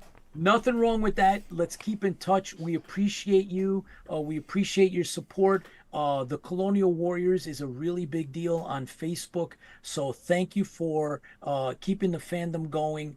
And happy Battlestar Galactica Day, Paul. Thank you so much, right, Commander. 47 yards. That's it. There we Paul, are. Thank you so much. Yes. You are a super That's fan. it. Absolutely. Take care. Here's to you. Thank you. Good to see you guys. All right. Let's see if we can get Rob up on the feed, and Give me a Rob second. will be our last guest on our special tonight. And I hope that is good on your end, guys. Thank you so much for tuning in. Remember, we will be rebroadcasting this show on Thursday, which is, today is live on Wednesday, the 17th. Thursday on the 18th, we will be rebroadcasting this show. So you'll get to see it if you, for whatever reason, you missed it on the 17th live. You'll get to watch it on the 18th. So there will be a rerun. There will be no live show on Thursday. It will be a rerun of Wednesday's show. This show right? So this is Battlestar Galactica Day. It is the first episode of our 6th season now. Rob, how are you? Rob, are you up? I don't know if Rob can hear us, but Rob Baum has been another one of our supporters. He's a big fan of Battlestar Galactica and IFB, and we're hoping that we can get him and his audio up and running. Rob's audio is not working. Give me a second. No. See if Hold it's on. my end We're or going to his try end. something else, Rob, as a last resort. Keep And talking.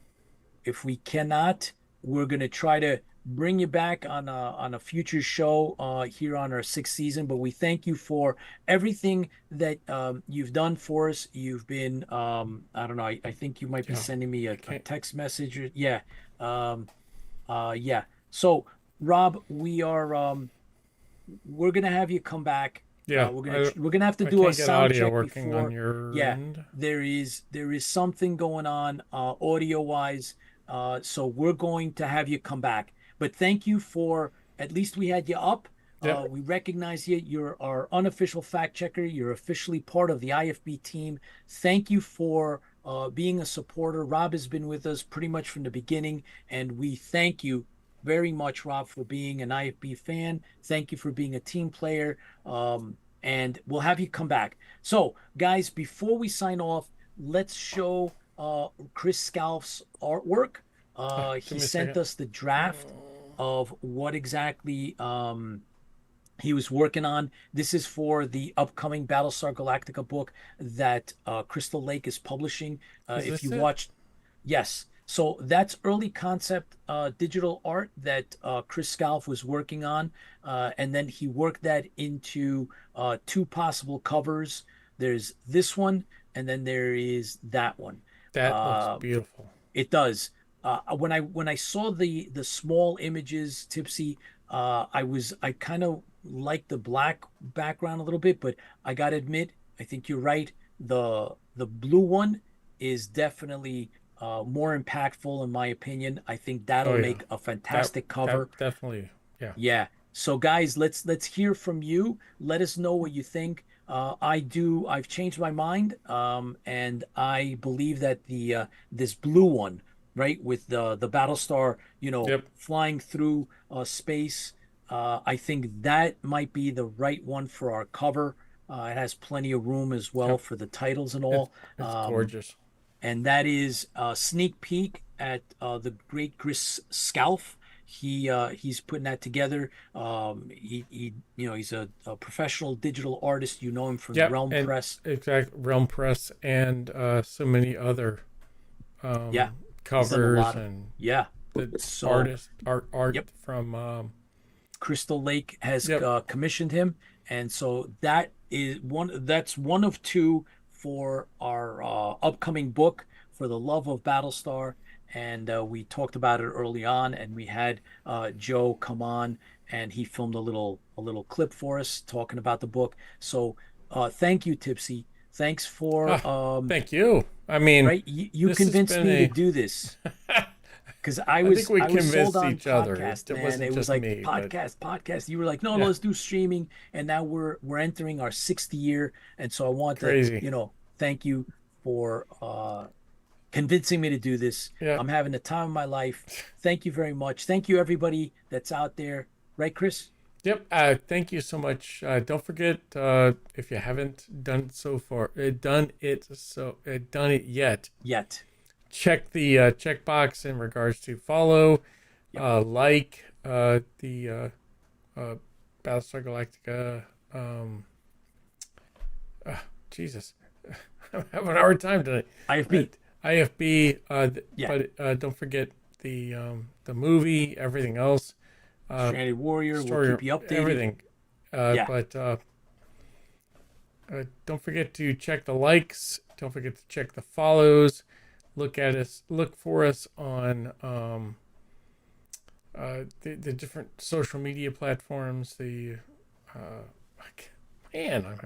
What is it? The photo. What, Pete? Help me. the photo of we have posters. We have we have Facebook, we have Instagram. Yes, we do. Instagram, YouTube. Follow us on all those platforms. But the important thing is, thank you for absolutely being fans. Thank you for following us. Thank you for watching us.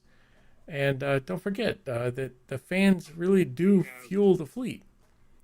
You're important to us, and we look forward to seeing you next Thursday, and every Thursday after that. But next week, Thursday, we will have this Thursday we will have a replay of this show because Wednesday and Thursday is a little close together. But thanks. Once again, take care, fans through the fleet. Yes. And yes, real quick, Rob Baum was able to write up his commentary. I put it into the chat, guys. Got it. Yep. I put it up. Thank you, Rob. It took me a second to look at it. I'm also looking at screens back and forth. Yeah. I got it. I put it up, and thank you, sir. We got your message out. So there it is, everybody. It's been a pleasure to continue this trip. We look forward to, continuing Battlestar Galactica and everything that it means, including IFB and the projects with your help. Thank you, everybody. Unbelievable. Chris, thanks again. 5 years. Thank you. And here's everyone. To another 5.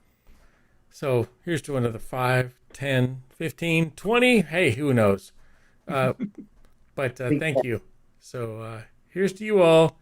Fans through the fleet, take care.